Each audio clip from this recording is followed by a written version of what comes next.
Egunon. Hasten gara, bai? Iraileko osoko bilkurari hasiera emango diogu, 128. puntuarekin. Getxoko udalbatzak 2022ko uztailaren 28an egindako aurreko osoko bilkuraren akta onesteko proposamena. Onartzen da, antolakuntza da kontuetara goaz, itzulpena...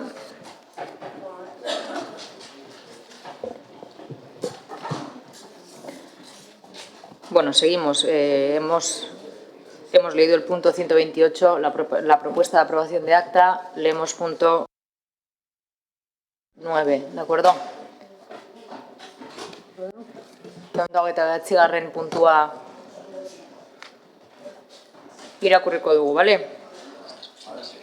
Orain bai? Bai. Ondasun higiezinen gaineko zerga arautzen duen zerga ordenantzaren aldarreztapena behin-behinean onesteko proposamena. Batzordearen proposamena hau da, lehenengoa behin-behinean onetsiko da ondasun higiezinen gaineko zerga arautzen duen ordenantza fiskalaren aldaketa. Erazkin gisa bidali den dokumentuan aldaketa proiektua jasotako terminoetan. Aldaketa honetan datza. Bigarrena, behin-behineko onartzen denean aldatutako testu horrek ondoriak izango ditu 2023ko urtarrilaren batetik aurrera, Tokio Gasionaren arautzen dituen abenduaren 16ko 2005 arauaren 15. eta 16. artikuluetan zelatutakoa betez. Hirugarrena, zerga ordenantzaren aldaketaren behin-behineko onespena udaletxe honetako iragarki olean 30 egunez jartzeko aginduko da. Hala, interesdunek espediente aztertu eta komenigarritzat jotzen dituzten erreklamazioak aurkeztu ahal izango dituzte. Jende aurreko erakustaldia Bizkaiko aldizkari ofizialean iragarriko da, baita lurralde historikoko honetan zabalkunderik handiena duten egunkarietako batean ere. Laugarrena, erreklamaziorik aurkeztu ez bada, behin-betikotzat jotzea ordenantza aldatzeko behin-behineko erabakia.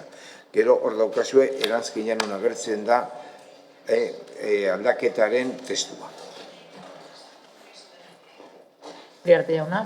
Egunon denoi, alkate jauna, eskerrik asko. Alkate Anderea, barkatu. Bizkaiko batzar nagusiek 2022ko eta 2022ko uztailaren 8/2022 foro arago onartu dute zenbait zerga aldaketa egiten dituena.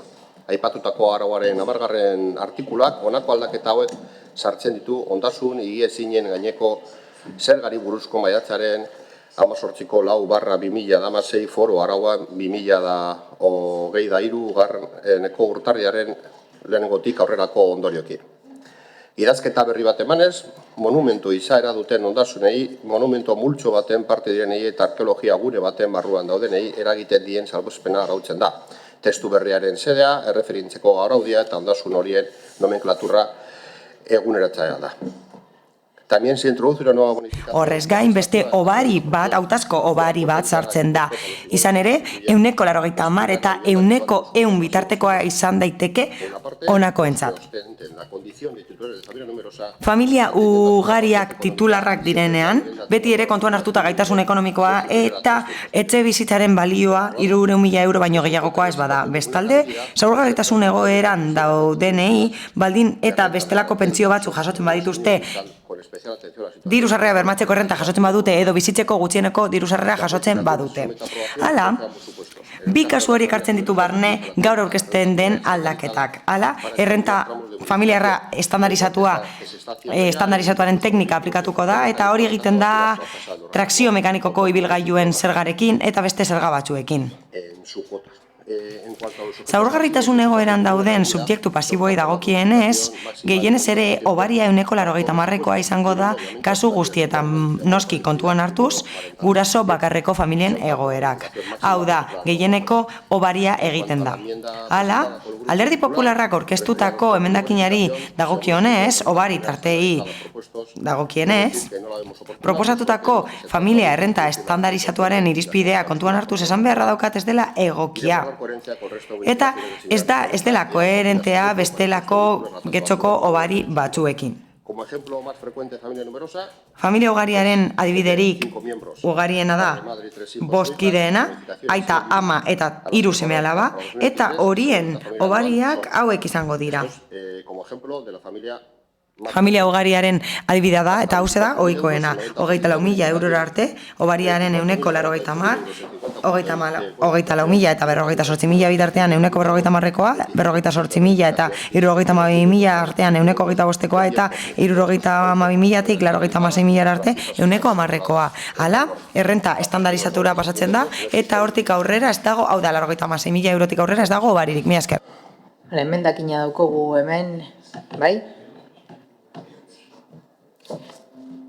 Partido Popularrarena, beraz, proposamena. Gracias, señora alcaldesa. Eskerrik asko alkate andrea eta egun on guztioi. 6 años después, bueno, tenemos una... 6 urte beranduago albiste ona daukagu. 6 urte beranduago, hau da, batzar nagusiek orain dela 6 urte edo bertako zenbait taldeek duela 6 urte Bizkaiko Foru Aldundian obariak kendu zizkieten familia ugariei. Ez soilik Getxon baizik eta lurralde historiko osoan, eta gaur gutxienez familia ugariek berriro ere izango dute aukera bat, abagune bat, obari bat edukitzeko. Begibistakoa den bezala, hori aurrera pauso bat da. Gure taldeak esan zuen batzar nagusietan jada, eta guretzat aurrera egitea ez dela nahikoa esan genuen. Ados gaude irizpide batekin, progresibitatearekin ados gaude obarien eremuan. Hau da, estandarizatutako familia errentaren arabera, zenbat eta gutxiago obari handiagoa izango da, guk ulertzen dugu irizpide hori eta ados gaude, baina gobernu taldeak esan duen bezala, mantendu dituzte obari berberak, edo euneko berberak. Eta beste zerga batzuetan dauden berberak mantendu dituzte, ibilgailuen aipatu da, zaborren tasa aipatu da, edo Getxo kirolakeko abonuak. Hori guztiak aipatu dira. Gure ustez, eta nik uste dut, ez dela soilik gure irizpidea, nik uste dut, familia ugarien irizpidea ere hau dela. Gobernu taldeak kasu honetan apur bat akainoa izan da obariei dagokienez. Egia da berberak direla, baina familia ugarien irukide elkarteak esan zuen ez zeudela ados irizpide hauekin, eta itzuli beharko ginatekeela aurreko obarietara 2016koetara egin zuzen ere. Guk berrikusi ditugu Getxon zeudenak, 2016koak noski, eta ikusi dugu euneko batzuk zeudela, euneko 45koak, euneko 60koak eta euneko 30koak. Hala, alde bat egiten zen, hau da, kategoria orokorra eta berezia desberdintzen ziren, baina gure emendakinak lotuta daude beste irizpide batzuekin, hau da. Familia ugariek eskatzen dutenarekin bat datoz gure emendakinak. Horregatik hain zuzen ere, emendakinak aurkeztu ditugu, ulertzen dugu, guk proposatzen ditugun obariek ez luketela sortuko zerga zuloa udalean, eta horregatik hain zuzen ere, erabaki dugu mantentzea eta uste dugu zentzudunak direla, mila esker. Eskerrik asko. Elkarrizketara pasako gera, bai? Nami Andrea. Bai, eskerrik asko, alkate Andrea. Egun on denoi. Bueno, esta propuesta de acuerdo al fin y al cabo la vemos... Erabaki proposamen hau guretzat eguneraketa bat da, besterik gabe gobernu taldeak esan duen bezala. Hala, foru arau aldatu da eta orain aldaketa hau egiten da.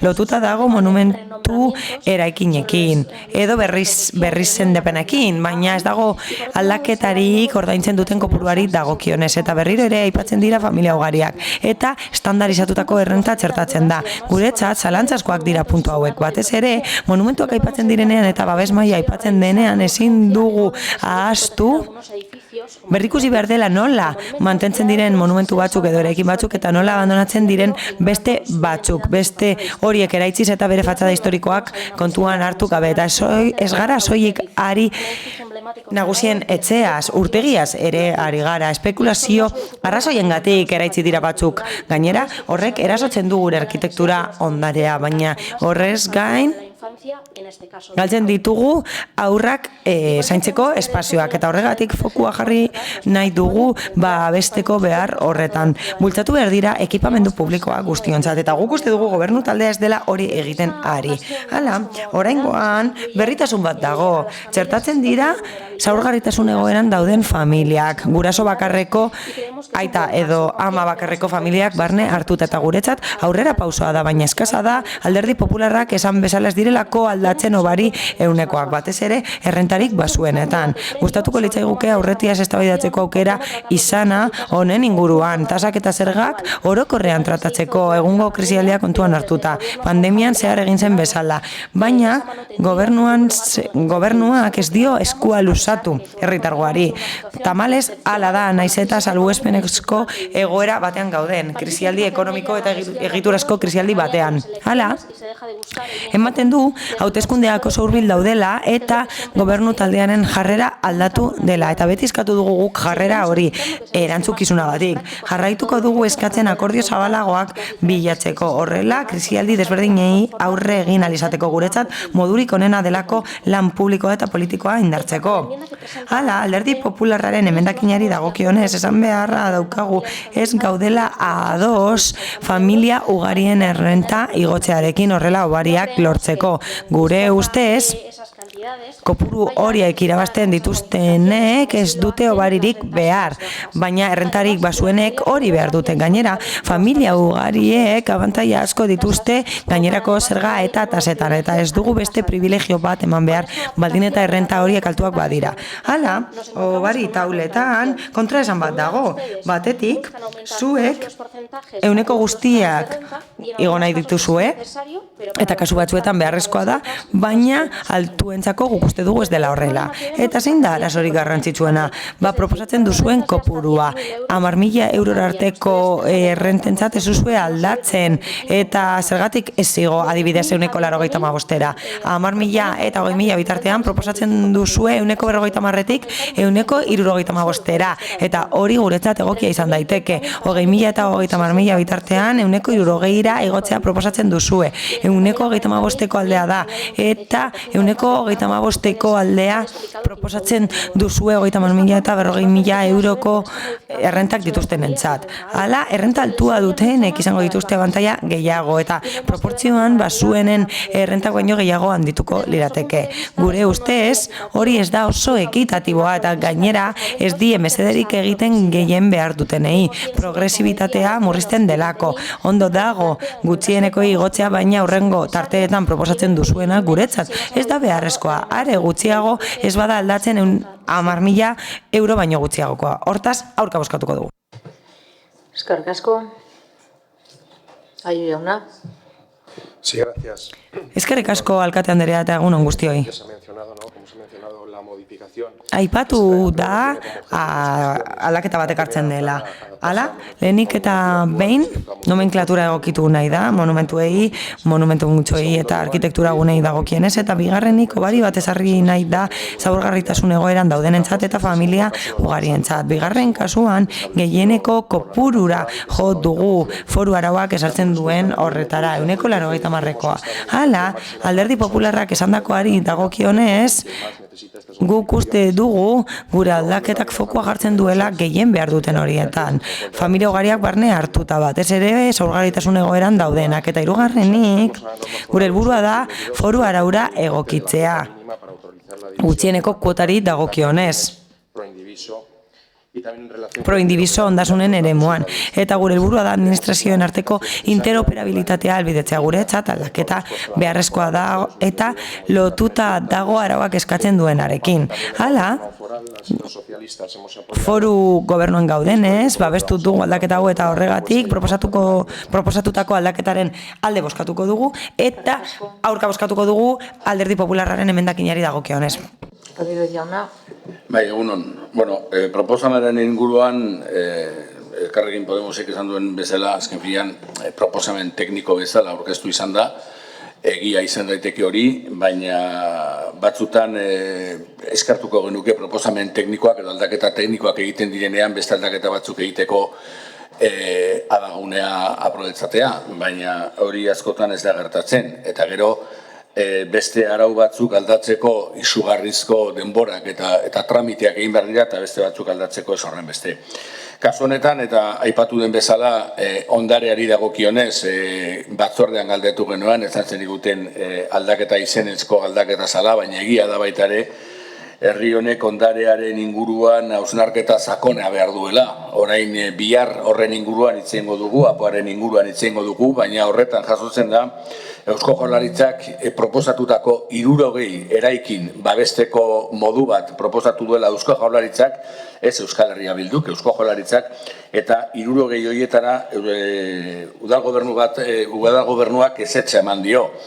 Ezetza eman dio oso argudio batzutan peregrinoak, esanez, eskamen etxeak eraikiko dira, klaro, horretarako da babesa.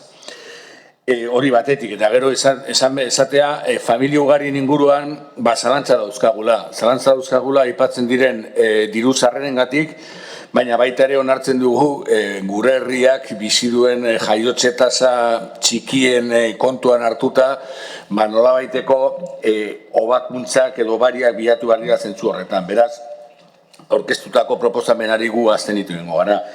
Alderdi Popularrak aurkeztutakoa, pues muy en su línea. ¿Cuántos son 60.000 euros de renta familiar? Zenba dira 60.000 euro? Familia errenta estandarizatuan familia normatibo eta tradizional batean, bikote bat eta 3 seme-alaba, zerga oinarria 154.000 eurokoa da. 28.000 euro, kide bakoitzeko. Beno, guk uste dugu dirua dutela 300.000 euroko etxe bizitza ordaintzeko eta zerga ordaintzeko. Eta guk uste dugu ez dutela babesik behar zentzu horretan. Guk uste dugu bestelako jaiotza politika batzuk babestu behar ditela. Egituratutakoak behar dutenak babestu behar dira. Baina boskideko familia batean 154.000 euro irabazten badira, Una renta familiar estandarizada de 60.000 euros. 60.000 euroko estandarizatutako familia errentarekin hori lortzen da, Eusko Jaurlaritzaren aplikazioarekin hori ikus daiteke, guretzat gehiegi da horregatik, aurka bozkatuko dugu Alderdi Popularraren proposamenean. Eskerrik asko. Zeinek zuen alderditik, Zurria Lekerika jauna. Gracias, señora alcaldesa. Eskerrik asko alkate anderea. Elkarrekin Podemos leporatu digu ez dugula igo errenta basuena duten familien kasua. Foru arauak debekatzen du hori. Hau da, foru arauak esaten du 180.000 arteko obaria eman halko dela ondasunen kasuan, baldin eta familia ugarien tutoreak edo titularrak badira. Guk 189ko obaria proposatuko bagenu edo 100koa estandarizatutako familia errenta 10.000 eurokoa izango balute, txostena jasoko genuke, esanez ez dagoela legezkotasunaren barruan. Nik gauza asko esan ditzaket, baina legea bete behar da. Beraz, guk modu koherentean jardun dugu eta gobernu taldea ez datakainoa izan kasu horretan eta gehieneko aplikatu du. Eta guk horregatik mantendu dugu gehieneko hori ezin genuelako gehiago areagotu funtzean. Berriro ere eztabaidatzen da errenta altuen inguruan eta bai, oso litekeena da errenta altuak dituzten familien etxe bizitzen gutxieneko balioa 300.000 euro baino gehiagokoa izatea. Beraz, ez dituzte obari hauek jasoko. Muga hori izarri zuelako aldundiak. Batzar nagusiek hobeto esan da eta hemen aplikatzen da. El ayuntamiento no tenemos otro remedio más que aplicarlo. Udalean besterik gabe aplikatu behar dugu. Hortaz, ez dut ulertzen eztabaida hori. Gure ustez nahiko neketsua da eztabaida hori. Guk ulertzen dugu eta horrela helarazi dugu igo behar direla obariak. Doikuntza batzuk egin ditugu eta guk uste dugu doikuntza horiek proportzionalak izan direla eta 2016ko obarien antzekoak zirela eta horregatik aurkeztu dugu. Tamalez, ez da onartuko gure emendakina. Gobernu taldearen proposamenean abstenituko gara eta abstenituko gara gure ustez ez delako nahikoa, baina hala ere gutxienez iazkoa hobetzen delako, horregatik abstenituko gara. Hortaz, gure taldea abstenitu egingo da puntu honetan. Eskerrik asko, Egunen Anderea. Eskerrik asko alkate Anderea eta egunon guztioi. Barkatu. Bueno, lo primero que lehenik eta behin, EAJ-PNV la premura con la que se ha traído, Nabarmendu nahi du oso azkar ekarri dela aldaketa hau indarrean sartzeko 2023an. Foru araua uztailean onartu zen eta gure hurrengo osoko bilkura hau da irailekoa. Beraz, gaia zentratuz nabarmendu nahi dut ahalik eta lasterren ekarri dugula osoko bilkura honetara. Azaldu den bezala, aurkeztu denean azaldu den bezala, noski, zentratu nahi dugu gaia. Eta alderdi politiko batzuek aipatutako gaiak ez daude lotuta gaur aurkezten dugun gaiarekin, baina besterik gabe gogorarazi nahi dizuet honako hau. Proposamen bat ekarri dugu eta proposamen hori da 180ko obaria aplikatzea ondasun higiezinen gaineko zergan. Hori egingo da subjektu pasibo batzuen kasuan. Hori aplikatuko zaie familia ugarien kasuan, baldin eta gutxieneko balioa 300.000 euro baino gehiagokoa ez bada. Eta bestalde aplikatuko zaie egoera hori, zaurgarritasun egoeran dauden pertsonei, arreta berezia jarriz, guraso bakarreko familien kasuan. Hortaz, guk ekartzen dugun aldaketa lotuta dago bi kasu horiekin, foru araua jasotzen dituenekin. Batetik, familia ugarien aldaketa eta horretarako jada eztabaidatu da eta argi geratu da aurreko esku hartzeetan estandarizatutako familia errentaren irizpidea erabiltzen dela eta subjektu pasiboei dagokienez zaurgarritasun egoeran daudena kontuan hartuko dira eta oposizioko taldeek esan duten bezala, erabakitzen da gehieneko obaria aplikatzea 180koa kasu guztietan. Horren bestez eta esan dugun bezala, alderdi popularrak aurkezten duen emendakina guretzat ez da egokia. Hain zuzen ere, helburua delako obari aukera hori ezartzea gehieneko mugak kontuan hartuz. Horregatik, proposamenaren alde bozkatuko dugu, mila esker. Eskerrik asko. Beraz, emendakinaren bozketara pasatuko gara. Bai. Ez que ez dakit liatu nahi. Ignacio proposatu dau, egin dau proposamena, eta gero Pepek bere proposamena egin aurretik, Peperen proposamena inguruan balorazio egin dau.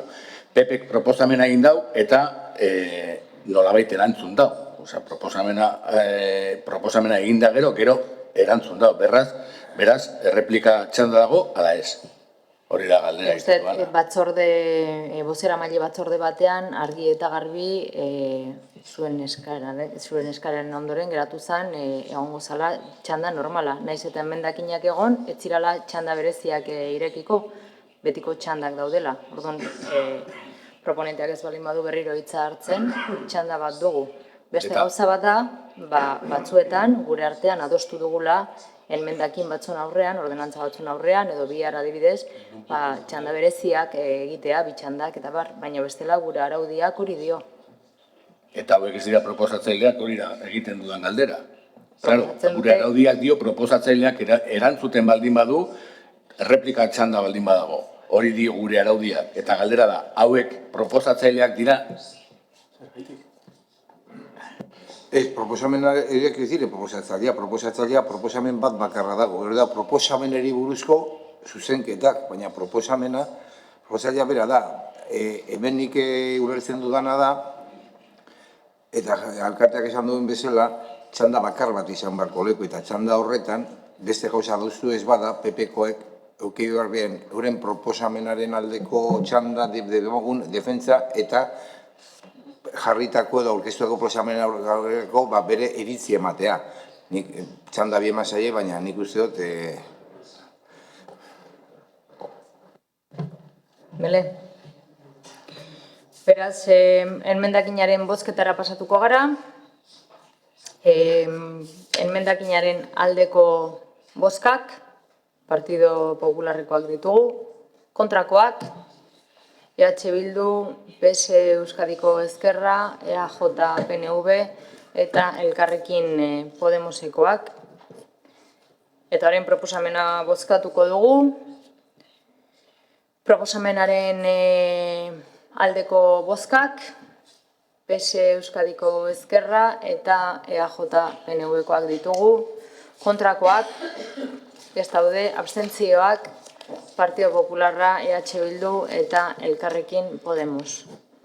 Eta honekin, beraz, 130. puntura pasatuko ginateke, Ereagako igogailuaren prezio publikoa kentzeko proposamena. Batzordearen proposamena hau da. Udalbatzak 2005ko apirilaren 29an Ereaga hondartzarako udal igogailua erabiltzeagatik hartutako 58. erabakian ezarritako prezio publikoa kentzea. Ondorioz, etxeko udala zerbitzuak emateagatik edo jarduerak gauzateagatik prezio publikoak arautzen dituen akordioaren C epigrafea ezabatzea, hurrengo epigrafeak berrantolatu egiten dira eta aurrerantzean D epigrafea C izango da eta horrela hurrenez hurren. Bigarrena erabakio Bizkaiko aldizkari ofizialean argitaratuko da. Hirugarrena prezio publiko hori kentzeak argitaratu eta hurrengo egunetik aurrera izango ditu ondorioak. Laugarrena Bizkaiko garraio partzuergoari emango zaio erabaki honen berri. Bosgarrena etxeko udaleko azpiegitura obra eta zerbitzu sailari eta ondare sailari heleraziko zaio akordioa. Uriarte jauna. Alkate Andrea, eskerrik asko. Ekipamendu hori Ereagako igogailua funtsezkoa da udalerrian mugikortasun irisgarria sustatzeko. Ereagako itsasartzea Algortako erdialdearekin lotuz. Udalerrian gehien erabiltzen den azpiegituretako bat da. Urtean 300.000 erabilia baino gehiago batez be. Azken urteotan inoiz baino gehiago agerian geratu da oso garrantzitsua dela ingurune hurbilean aisialdi naturaleko guneak jartzea. Gainera, zerbitzu hori doakoa bihurtzeak are gehiago sustatuko dau Getxoko hiri hondartzan nagusirako sarbidetan mugikortasun motorizatua murriztea. Horrekin, beste urrats bat emango da ingurune horretako mugikortasun iraunkorrean.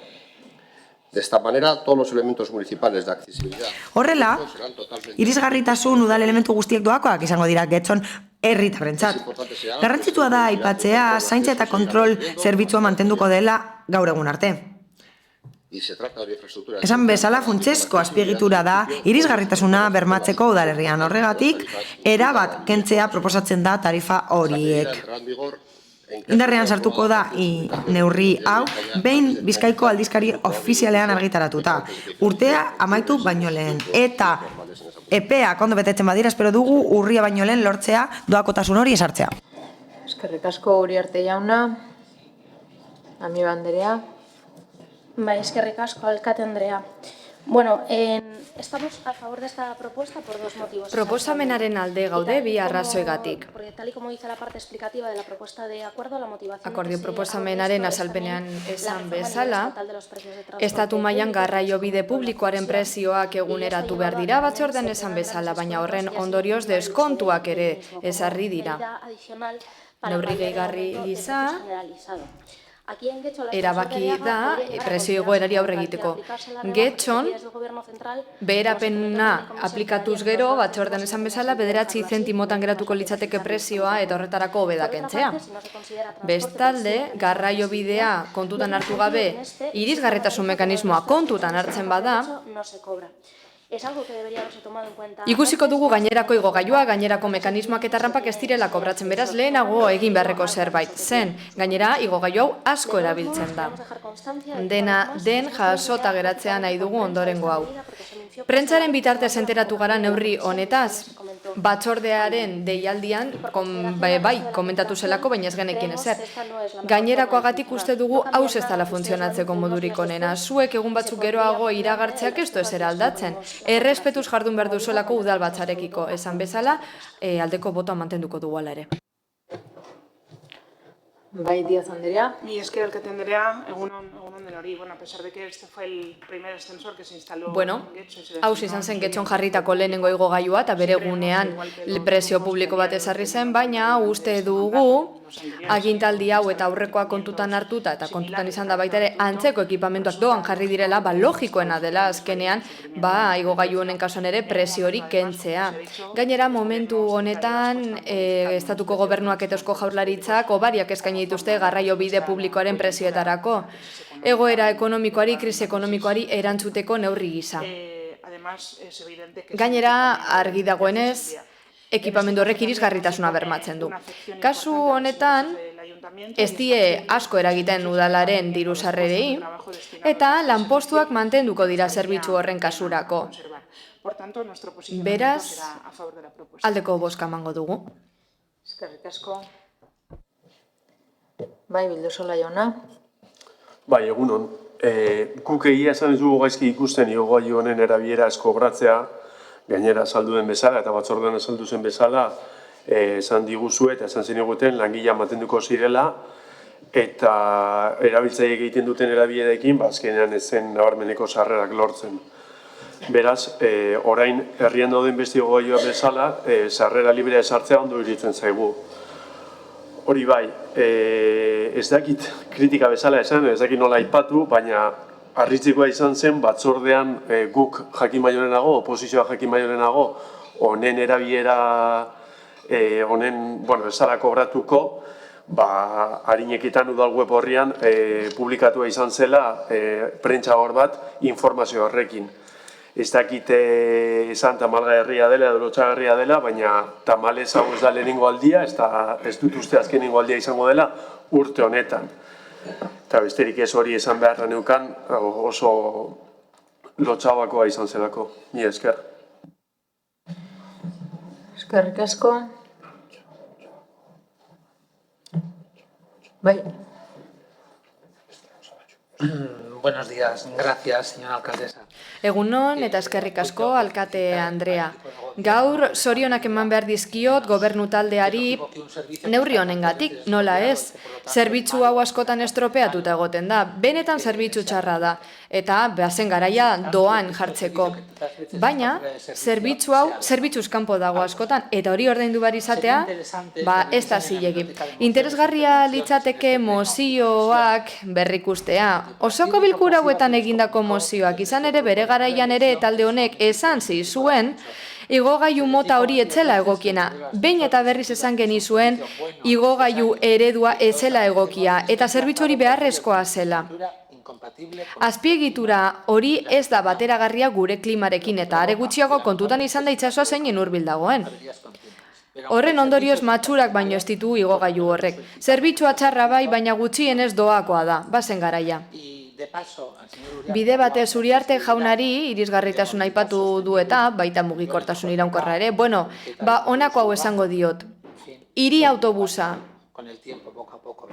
Denborarekin behar bada gertuko da, ezta? Baina hori ere neurria litzatekela. Bai, eskerrik asko alkate Andrea. Inazio Uriarte zinegotziak aurretik esandakoa indartzera nator.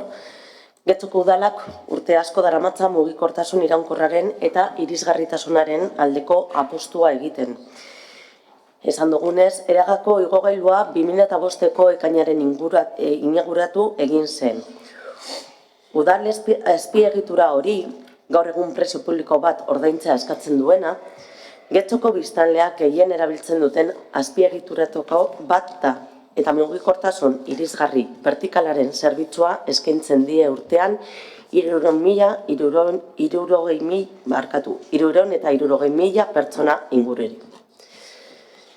Garraio publikoaren erabilera sustatzeko arau ezarpen berriak ikusita eta udalak mugikortasun jasangarriaren alde egin duen apostu irmoari utziz, uste dugu une egokia dela instalazio horren erabileraren doakotasuna planteatzeko. Horrela, igogailua horren egoera parekatuko da mugikortasun vertikalaren irisgarritasunari laguntzeko gainerako azpiegituren egoerarekin. Eta aten sistemari ari bazinen lehen zinegotzi, elortza jauna, aten sistemaren bizitza baliagarria agortu zenean sistema hori berritu genuen, eta ordutik ez dugu ia sistema horren utz egiten ondoriozko abisurik jasotzen.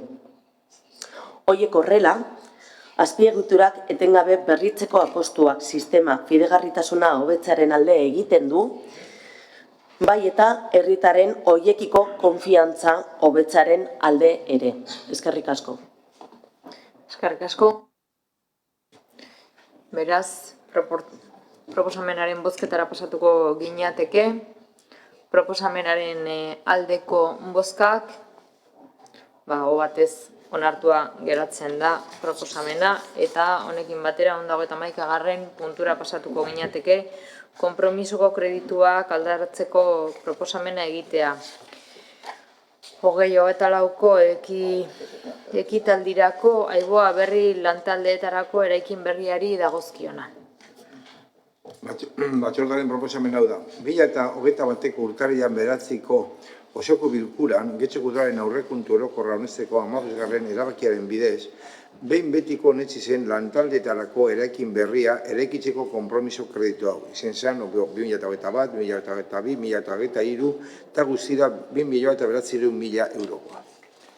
Kreditu hori dago 9.007 erekinen kudaketa aurrekontuen programetan arduradunak kreditu aldatzeko eskara egin du, obren finantzazio premiei egokitzeko asmoz, eta finantzaketa kuadro berri hau atera da horren ondorioz. 2022, 2023, 2024 eragiten ditu, eta guztira da 3.625.000 euro. Kontu hartzaileen nagusiaren txostena ikusi da. Bertan, ziurtatzen du ekitaldi bakoitzeko konpromiso kredituen zenbateko pilatua ez dela handiagoa likidatu den azken ekitaldiko baliabide arrunten 25% baino.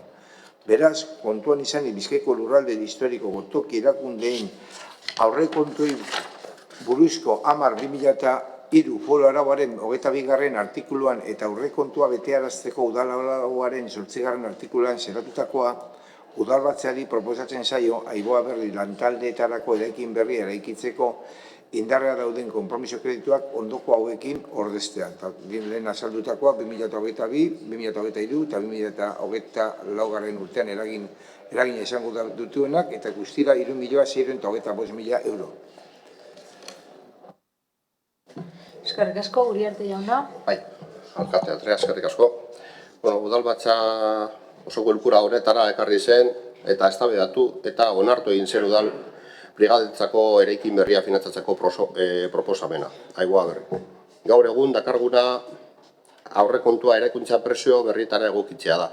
Egungo egoera ekonomikoaren ondorioz funtzioan, materialen eta gauzatze kostuen presio igoerak. Obra gauzatzeko hasierako aurrekontuarekin alderatua 125% igora dakar. Eskerrik asko. Eskerrik asko, Uriarte jauna. Amiro Andrea. Bai, eskerrik asko. Bueno, en esta propuesta de acuerdo hay dos puntos. Bueno, akordio proposamen honetan, gaiendu beharreko 2 puntu ditugu. Gobernu taldeak berak erabaki du brigadentzako izatea eraikin hori, eta bere garaian esan zuen bertan beste zerbitzu batzuk ere eskaineko zirela, orain ez dirudi.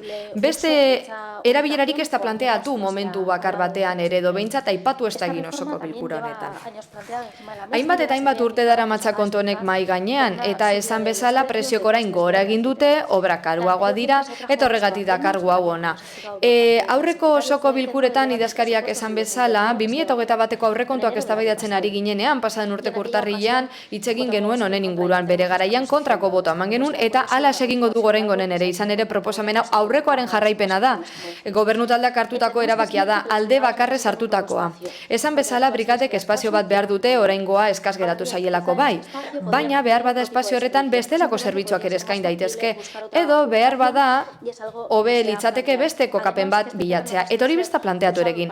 Gainera, lurzoru hau, ekipamendu sozial edo edukatiborako erabiltzetik indabilera industrialera ematera pasatu da, izan ere zerbitzu publikoa emango du bai, baina guretzat ez da egokiena. Hain zuzen ere, bihar arapoa eztabaidatuko dugu eta berriro aipatuko dugu beharrezkoa dela espazio batzu blokeatzea erabilera aldatzeko.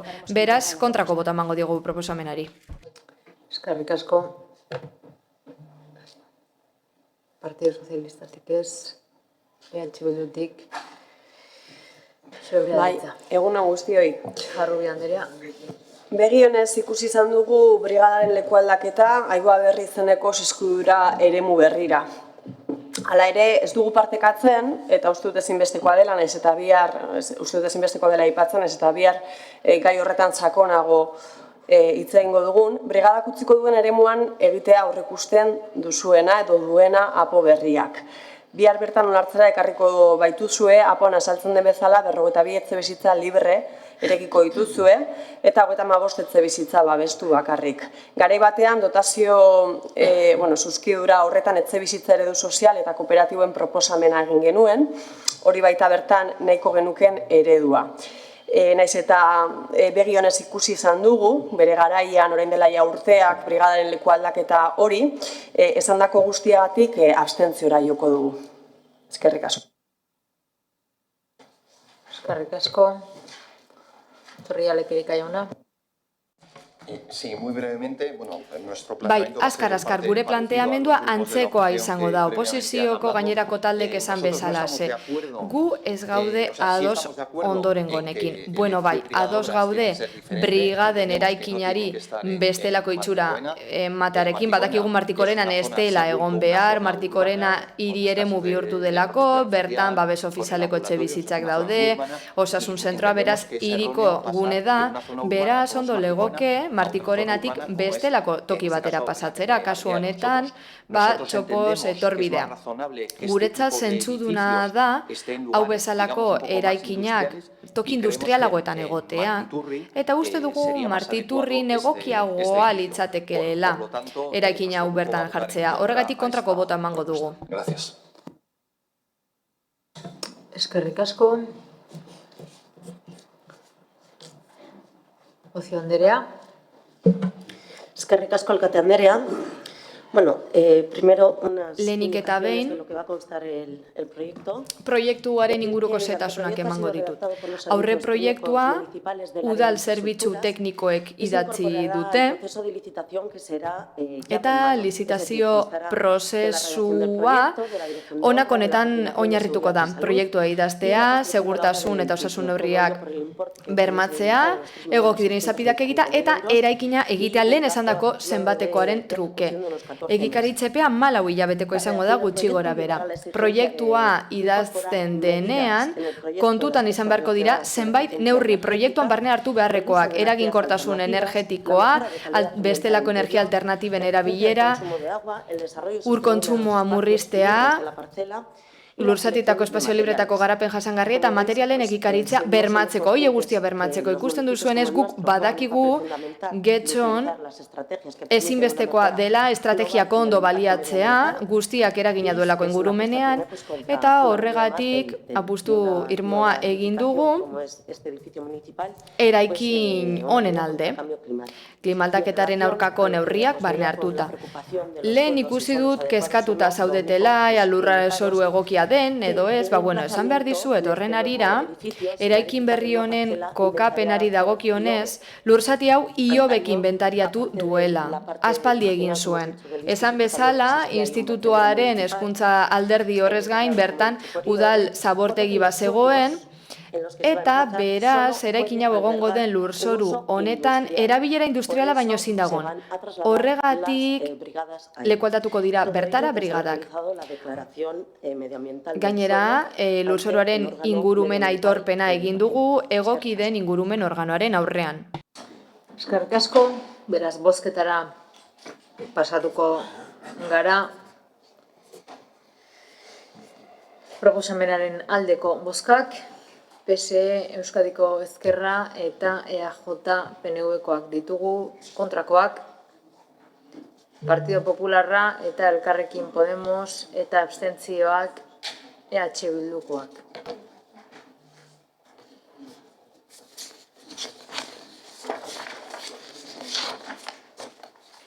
Eta honekin, 12. puntura pasatuko gara, Itxaso Maseda Saratxo Andreak, EH Bilduko zinegotziak, karguari uko egitearen berri ematea. Promotzaren batzordea da, Itxaso Maseda Saratxo Andreak, udal honetako zinegotzi kargua uko egitearen berri jasotzea. Bigar, erabaki honen ziurtagiria hauteskunde batzorde zentralari igortzea, hautetzi izaeraren egiaztatze gutun egin desan dagozkion hautagaiaren alde. Eguren Andrea. Eskerrik asko alkate Andrea. Egun on guzti berriro, labur. Tomando conocimiento de la renuncia de Itxaso Maseda al cargo de Itxaso concejala, Masedak uko egin dio zinegotzi karguari, baina eskerrak eman nahi dizkiogu herritarren alde egitako lanagatik denbora honetan zehar. así como desearle Eskerrik asko eta onena opa dizugu etapa berri honetan. eta ondo izan. Amiga Anderea. Bai, eskerrik asko, bueno, agradecer también a... Eskerrak eman nahi dizkiot Itsasori, nik ere udal politikatik egindako ibilbidean egin duen lan guztiagatik. Badakit ez dela lan erraza izan, lana, bizitza eta kargu publikoa bera uztartzea hoberena opa diot. Eta con la vida, quien más acaba afectando es a las mujeres. esan beharra dut gainera, honek emakumeak kaltetzen dituela gehien bat, familia eta lana uztartzeak politika lanaren gainean emakumeak kaltetzen ditu gehien bat. Tokiko politikak horren inpositiboak ez izatea eta duinagoak izatea eskatzen dugu honen guztiaren arira. Rodríguez jauna. Bueno, guk egia esateko Itsasori esan beharreko guztia esan diogu eta esker guztiak eman diziogu, baina zalantzari gabe bai balorean jarri nahi dugu askotan kalean ibiltzen dana eta borrokatzen dana eta kalean lan egiten duena tartean udaletxetara edo erakundetara etortzea ez dela bide erreza. Eta egia da batzuei pandemiak era batean edo bestean jo bagaitu negozio propioa dauzkatenei bestera batera jodiola. Eta eskerron guztiak ematen diziogu, badakigu oraindik elkarrekin gaudela, leku guztietan gaudela elkarrekin, eta ez luego sorte guztia opa dizkiogu.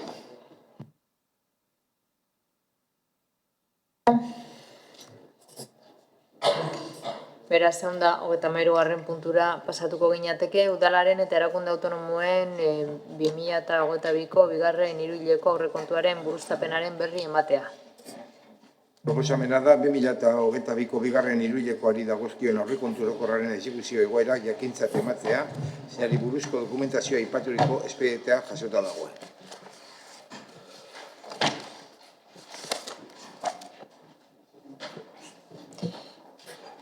Honekin, 134. puntura pasatuko ginateke. Udal diruzaintzaren hiruhileko txostenaren berri ematea, 15/2010 legearen 4. artikuluan xedatutakoa bete beharrez. Batzordearen proposamena da, 2022 diruzaintzako txosten edukiaren jakitun izatea txosten hori bete beharrak ordaintzeko legezkopeak betetzeari buruzkoa da.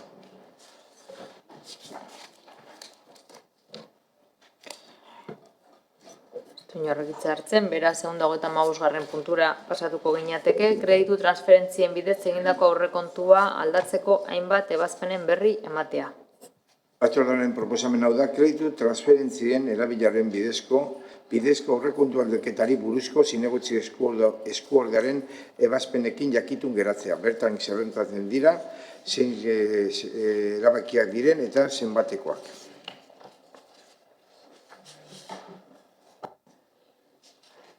Bai, zorri alekerika jauna. Eskerrik asko, alkate Andrea, guk zerbait aipatu nahi genuen. Badago 3.069 ebazpena, emakumeen etxeko berritze lanei buruzkoa. Ez egu gaizki iruditzen partida hori areagotzea, baina ez dakigu dirua nondik ateratzen den, erreparatu horri.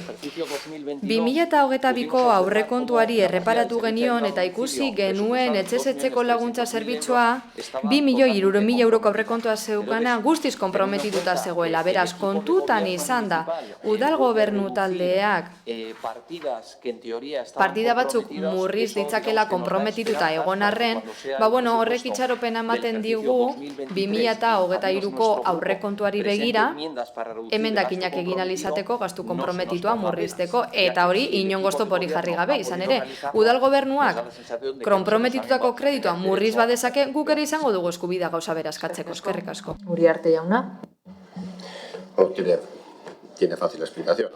Azalpen erraza du horrek. Ekitaldi hasieran hau bezalako zerbitzuak aurrekontu konprometitua dute, baina hau urte aurrera eginala ikusten dugu egikaritze mailaren arabera aldaketak egin daitezkela, baina hau zerbitzu guztiekin gertatzen da. Ordukako egindako kalkulua da, eta ikus dezakegu batzuetan badagoela norabaiteko soberakin bat, beraz, beti aurrekontua puztu egiten dugu, erabiliko den presu aurrekontua baino pizka bat gehiago kalkulatzen dugu, bada espada. Eta ekitaldi aurrera joan ala ikusten dugu horren beste diru behar den, ala eskasu honetan eskaera guztia ez da kontsumitu, beraz, kalkulo bat eginda, udal teknikarien partetik, kontua jartzailetzak egin du kalkuloa eta kudeatzaileek baita ere, eta ikusi dugu konprometitutako aurrekontua murriz daitekela. Justifikatu da, gainera. Eskerrik asko. Eskerrik asko, Uriarte jauna, eta honekin batera mozioen eta interpelazioen atalera pasatuko ginateke.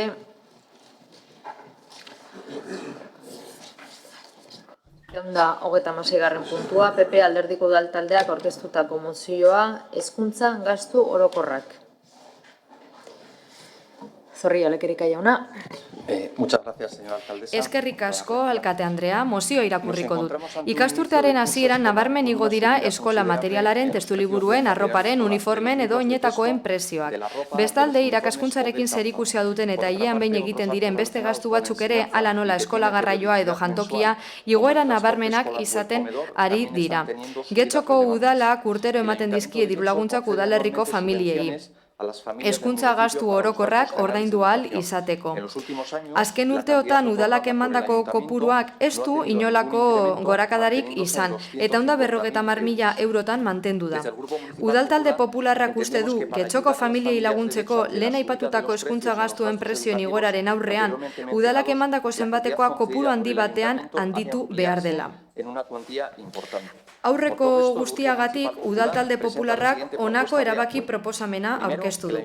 Bat, Getxoko udalak bikoiztea 2022-2023 ikasturterako hezkuntza gastu orokorretarako Getxoko familiei eman beharreko dirulaguntzen zenbatekoa.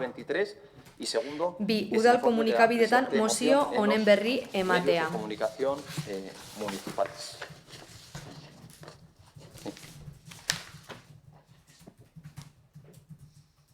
Vas a hacer la defensa, seguir con el turno. Defentsara pasako zara edo hitz egiteko txanda irekiko. Daukagu. Vale, zerkakoa daukagu ba.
Irakurriko duzue? Bai. Lehenengoa, Getxoko udalak 2022-2023 ikasturterako gastu orokorren diru laguntza eskaera guztia betetzeko beharrezkoa den zenbatekoa berma dezala eta diru laguntza hauek familien errentaren araberakoa izatea. Eta, bigarrena berdin geratzeko proposamena da, beraz, bakarrik litzateke lehenengo puntuan aldaketa.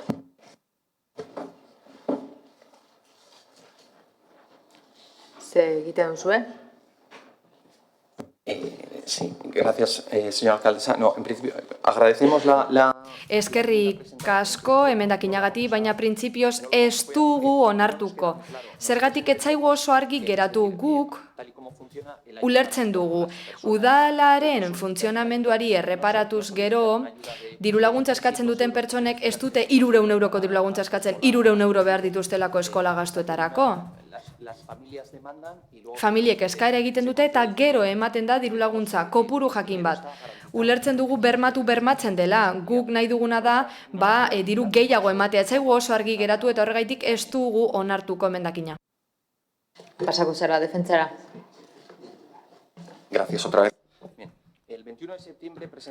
Irailaren 21 erregistroan aurkeztu genuen mozio hau eta bertan eskatu genuen diru laguntzen kopurua bikoiztea getxoko familiek hezkuntza gastu orokorrak ordaindu ahal izateko ikasturte berri honetan.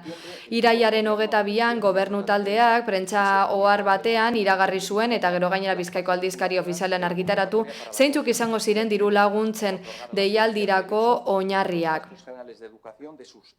Esan bezala, familiek ikasturte berri honetan seme-alaben hezkuntza gastuak ordaindu ahal izateko. Deialdi honen epea ireki bada ere uste dugu ondo legokeela mozio hau mantendu eta eztabaidatzea eta bozkatzea.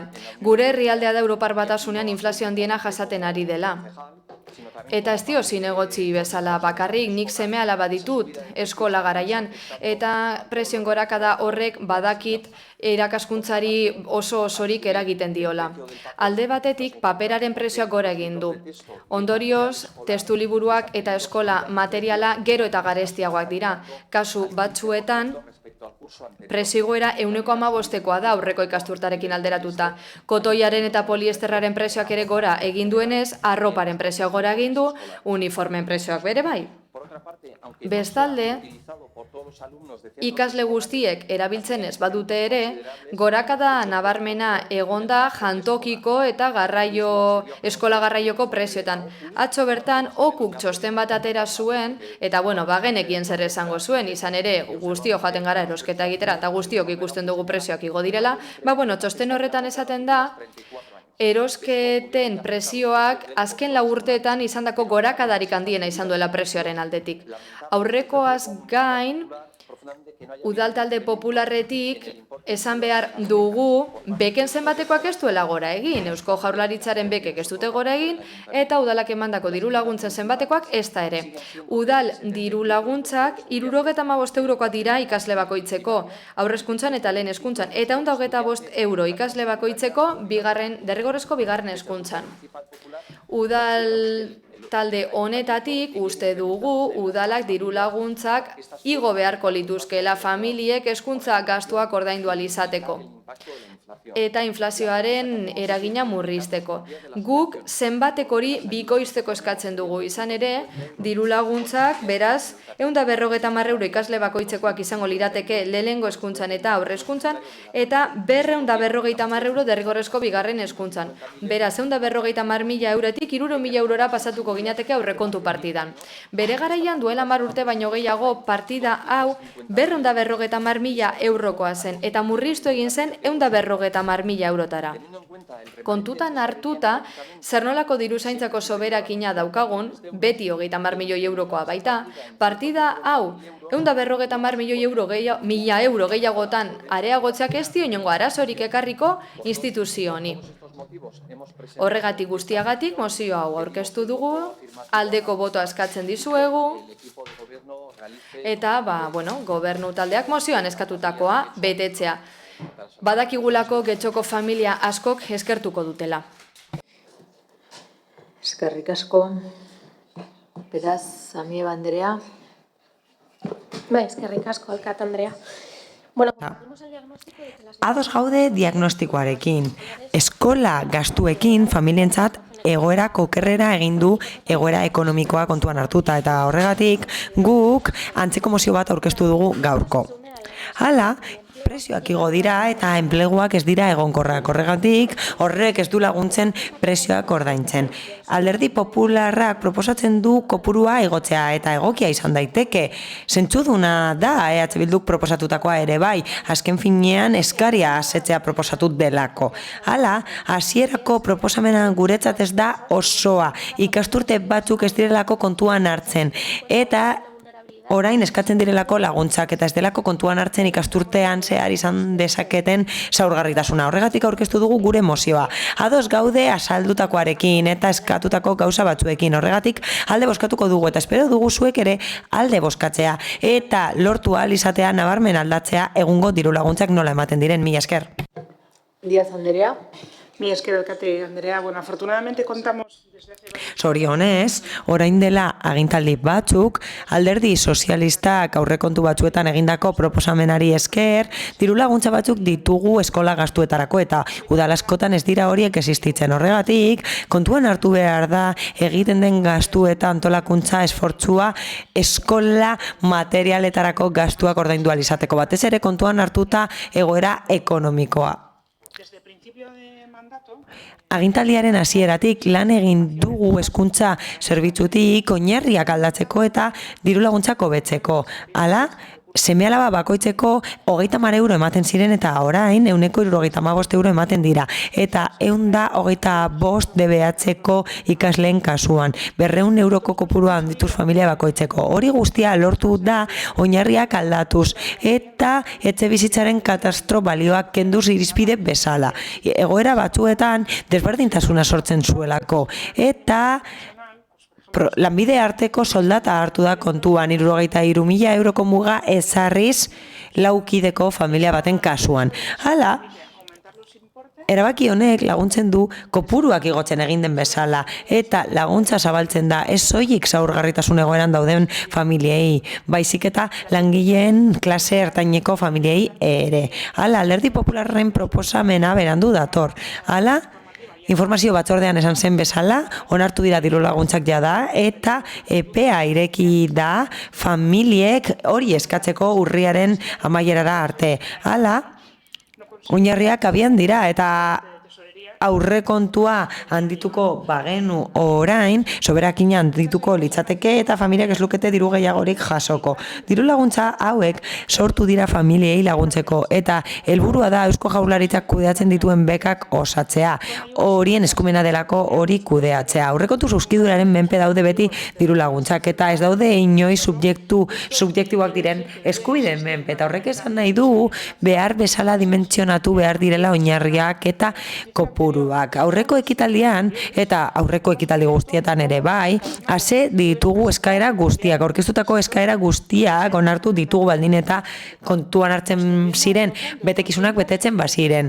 Hala, 800 familia baino gehiagori eman zaizkie laguntza. Guretzat, harrigarria da ikustea zein den Alderdi Popularraren asmoa batetik, proposatzen da bikoiztea prestazio sozialak eta bestalde murriztea nabarmen eta valoraziorik gabe diru sarrerak udal honetan gero eztabaidatuko dugun mozioan. Horregatik guztiagatik ez dugu alde bozkatuko. Mila esker.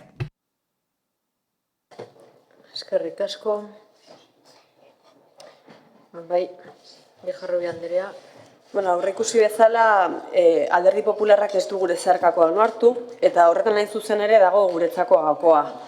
Diru laguntza guztiak errentaren araberakoak izan behar baitira. Diru laguntza horok funtzio sozial bat izan behar du, eta nola ziurtatu hori, kasunetan familia bakoitzaren errenta izan behar dugu neurgailu. Hori da, hain zuzen ere zuen mozioan izildu duzuena, eta guretzako ezinbestekoa dena argi eta garbi azaltzea. Jakin badakigu indarrean dauden diru laguntzak errentaren araberakoak direla, baina zuek aurkeztuako mozio honetan ez duzue inolako aipamenik egiten aspektu horri. Behar duenak diru laguntza jaso behar du, zalantzari gabe, baina horretarako behar izana duzula nolabait adierazi behar da. Horrez gain, arraro samar iruditzen zaigu diru laguntzetarako partida bikoiztea. Zer dela eta, zer batutan oinarritzen zarete hori eskatzeko, proposamen zehatz hori egiteko. Maneiatzen ditugun asko datu izu eginez, iaz diru laguntza horietarako zeuden 150.000 euroko diru partidatik 115.000 erabili ziren. Agian bestelako aspektu batzuk aztertu behar dira diru laguntza eraginkorragoa izateko. Adibidez, deialdien zabalkundea, zentroi eta familia egiten zaien jakinarazpenak esaterako.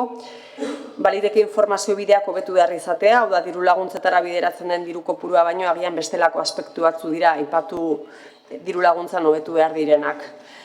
Hala ere, mozioa zehaztu gabea eta gure ereduaren kontrako norabidean doala iruditzen zaigu. Deigarria ere, nola ez, iraiarekin batera honako gai hau ekartzea. Benetan, kutsu populista iradokitzen digun zerbait. Eskolara itzultzarekin batera, ara mozioa, populismoa egiten jarraitzeko. Hortaz, honegatik guztiagatik, abstentziora joko dugu. Eskerrik asko, Uriarte jauna. Alkate eskerrik asko. Bueno, tengo aquí parte del boletín oficial de Bizkaia hace una semana. Bizkaiko aldizkari ofizialean, 22an, hauze argitaratu zen.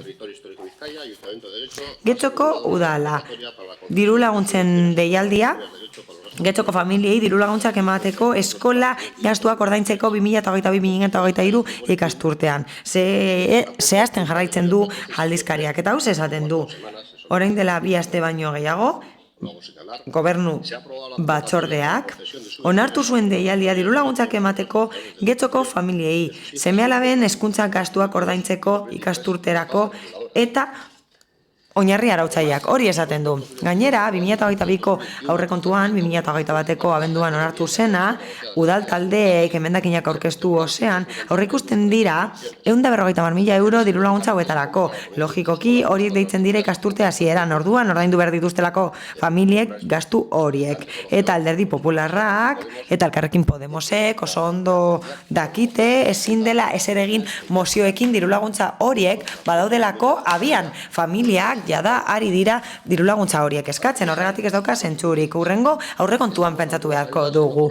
Hala, laguntza hauek ez dira legezko bete beharra udalarentzat eta ez dute udala ez gaindiko finantziaziorik. Hala eta guztiz ere gobernu taldearentzat funtsezkoak dira diru laguntza horiek. Gure helburua da hezkuntzan inbertitzea eta erraztea Getxoko familia guztiek, batez ere baliabide gutxiago dituztenek, beharrezko guztia edukitzea ikasturteari aurre egiteko desberdintasunik gabe eta aldaketarik gabe. Horregatik, errenta irizpideekin ematen dira Alderdi Sozialistako kideak esan duen bezala. Iaz, betekizunak betetzen zituzten eskaera guztiak onartu ziren. 873 eskaera, 115.000 euro baino gehiagorekin. Hau da, eskaera bakoitzeko batez beste 134 euro eman ziren. Eta ikus daiteke, gehienek 225 euro jaso dituztela. Horretarako laguntzak onartuak eta argitaratuak izan dira. Herritarrentzako eskara epe betean daude orain. Horregatik, bai PPri, bai Elkarrekin Podemos taldeari eskatzen diogo aurrekontua hobetzeko proposamenak aurkez ditzatela 2023ko ekitaldirako aurrekontua onartzeko izapidean. Hilabete gutxi barru edo aste gutxi barru izango dela. Ikusiko dugu orduan, ea aurrekontuaren negoziazio prozesuan laguntza horiei gaur aipatu duten garrantzi bera ematen jarraitzen duten. Horren arte ez da horrela izan, aurreko ekitaldietako aurrekontu eztabaidetan egiazta daitekenez. Eskerrik asko. Eskerrik asko. Bigarren txanda, Zorrilla Lekerika jauna. Sí, gracias, señora alcaldesa. Eskerrik asko alkate anderea. Agradecemos el voto afirmativo del Elkarrekin Podemos. Eskerrik asko Elkarrekin Podemosi alde bozkatzeagatik. Hala eta guztiz ere guk ezingo dugu alde bozkatu bere emozioan, baina gero azalduko dugu hori. Alderdi sozialistari dagokionez, guk ez dugu zalantzan jartzen sistema hobetu denik. Bai, bidezkoagoa da sistema orain. Handitu dira banakako kopuruak eta hori hala da. Hori ezin dugu ukatu, ez dugu inolako arazorik horretan. EAJari erantzunez, esan beharra dago ikasturte honetan egoera nabarmen aldatu dela eta hori begibistakoa da, hau da aldaketa nabarmena egon da. Iaz eta aurreko ekitaldietan guk ez genuen horrelako proposamenik egin diru laguntza handitzeko hezkuntzaren eremuan, baina egoera ezen oraingoa. Orain presioak igo dira eta familien egoera oso desberdina da. Presio guztiak igotzen ari dira, baina horrek eragina dauka irakaskuntzaren eremuan ere bai. Aurten gertatzen dena ez da gertatu aurreko ekitaldietan eta guk emendakin hau hobeto esan da mozioa aurkezten dugu eta prestatzen hasi ginen ikusi genuelako iaz gobernu taldeak laguntzak atera zituela urrian. Pentsatzen genuen, denbora izango genuela hori egiteko urrirako, bai, Bizkaiko aldizkari ofizialean iaz agertzen da urrian eman zirela eta guretzat oso beharrezkoa zen, guretzat beharrezkoa da eta uste dugu partida areagotu daitekeela. Kreditu gehigarriak eman daitezke, aldaketak egin daitezke eta oinarriak alda daitezke. Ez litzateke lehenengo aldia izango, zeinean dirulaguntza batzuk aldatzen diren, ez litzateke lehenengo aldia izango. Gure ustez, egin daiteke, borondatea badago egin daiteke. Errentari dagokionez eta EH Bilduri erantzunez ez dugu aipatu guretzat irizpide baliagarria delako. Horregatik ez dugu aipatu. Guretzat premiazkoagoa zen diru laguntzak zuzenean areagotzea, prezioak asko igo direlako azken aldian. Nabarmen igo dira prezio guztiak irakaskuntzaren eremuan. Beraz, uste genuen, zentzuduna zela, hori egitea. Populismoarena, ez dakit. Azkenean, orain deitzen dira laguntzak. Guk aurrea hartu nahi izan diogu gobernu taldeari. Guk pentsatzen genuen hala izango zela eta berriro ere esango dugu gure ustez handitu beharko liratekeela diru laguntzak eta partida. Zoritzarrez ez da hala izango, ez da egingo eta ez kezkatu. EAJ benetan ez kezkatu aurrekontuetan hitz egingo dugu partida honen inguruan, ez kezkatu horregatik eta beste batzuen inguruan ere hitz egingo dugu. Mila esker. Amio Andrea. Bai, eskerrik asko, alkate Andrea. Bueno, la verdad es que egia esan, deigarria da zuek EH Bilduk proposatutakoa ez onartzea zentzuduna izan da eta esatea gainera ez duzuela onartuko gure proposamena diru laguntza hobeak eskatu arren. Alderdik gehiago kontuan hartuz. Horregatik ez dakit zein den mozioaren funtsa. Ez dakit hauteskundei begira aurkeztu duzuen, daten kontuarekin harrapatu zaituzten, ez dakit zer gertatu den. Irailean deitu dira aurten eta iaz urrian, baina orain esatea ez duzuela asmorik bikoizteko deialdi hau ikusiko dugu zeintzuk izan daitezkeen beste konponbide batzuk eta gure helburua da osatzea oraingoa. Ez da ukitzea eta bide batez argituko dut esandakoagatik. Helburua ez da oraingo aldatzea baizik eta beste bat sortzea osatzeko ikasturte osoari aurre egiteko eta beste eskola etapa batzuetarako baliagarria izateko. Horregatik espero dut azaltzea zein den proposamenaren funtsa. Niretzat ez delako argia, ez duzuelako onartzen errentaren irizpidea, ez duzuelako esaten gurea onartuko duzuela, egia esan ez da oso argi geratzen besterik gabe. Mila esker. Díaz Andrea. Mila esker alkate Andrea. Bueno, la verdad que es verdad. Egia da.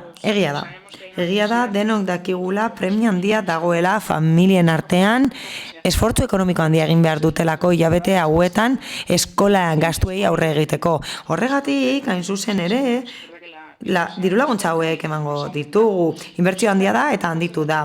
Baina hauze bazen Alderdi Popularraren kezka egin beharko lukeena zen proposamen hau egitea uztailean. Hala, diru laguntzen deialdia urrian edo irailean egin arren, bai, egia da, apur bat berandu ibili ginela iaz, ulertuko duzu oinarriak aurretiaz lantzen direla eta aurretiazko urratsak ematen direla udalkudeaketari dagokionez.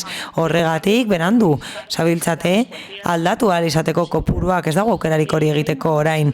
Badago kontu bat, EH Bilduk aipatu duena eta gu nahiko ados gaude horrekin. Zentroekiko elkarrekintzari dagokionez eta publizitateari dagokionez finkatuta daude laguntza hauek. Familiek ezagutzen dituzte laguntza hauek eta gainera lantzen dira horiek zentroekin zuzenean.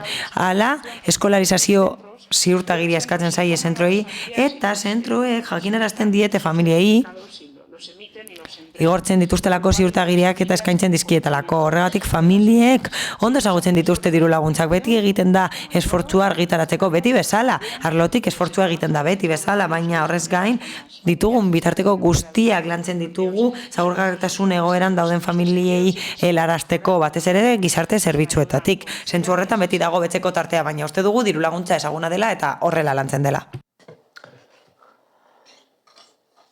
Hitza hartuko zuen? Ez? Uriarte jauna. Sí, únicamente al Partido Popular. Besterik gabe Alderdi Popularrari gauza bat esan nahi diot. Ohikoa da alderdi popularra entzutea kritikak egiten gobernu taldeari. Esaten dute askotan oso geldoak garela kudeaketetan, eta nik uste dut gero eta argiagoa dela gure abiadura zein den gorabehera, gero eta azkarrago kudeatzen direla izapideak eta prozedurak, eta gero eraginkorragoa dela Getxoko udaleko kudeaketa, eta hori zen gure legegintzaldirako helburuetako bat, eta orain alderdi popularrak baino azkarrago jardun dugu, eta erraza zen aurre ikustea ikasturtearen hasierarekin ematen direla diru laguntzak, baina beno, besterik gabe, aipamen hori egiteko beste adibide bat da, besterik gabe, beste batzuk eman dira osoko bilkura honetan, ematen du arintasuna gero eta handiagoa dela, eta uste dut zoriontzeko modukoa dela, bai. Eskerrik asko.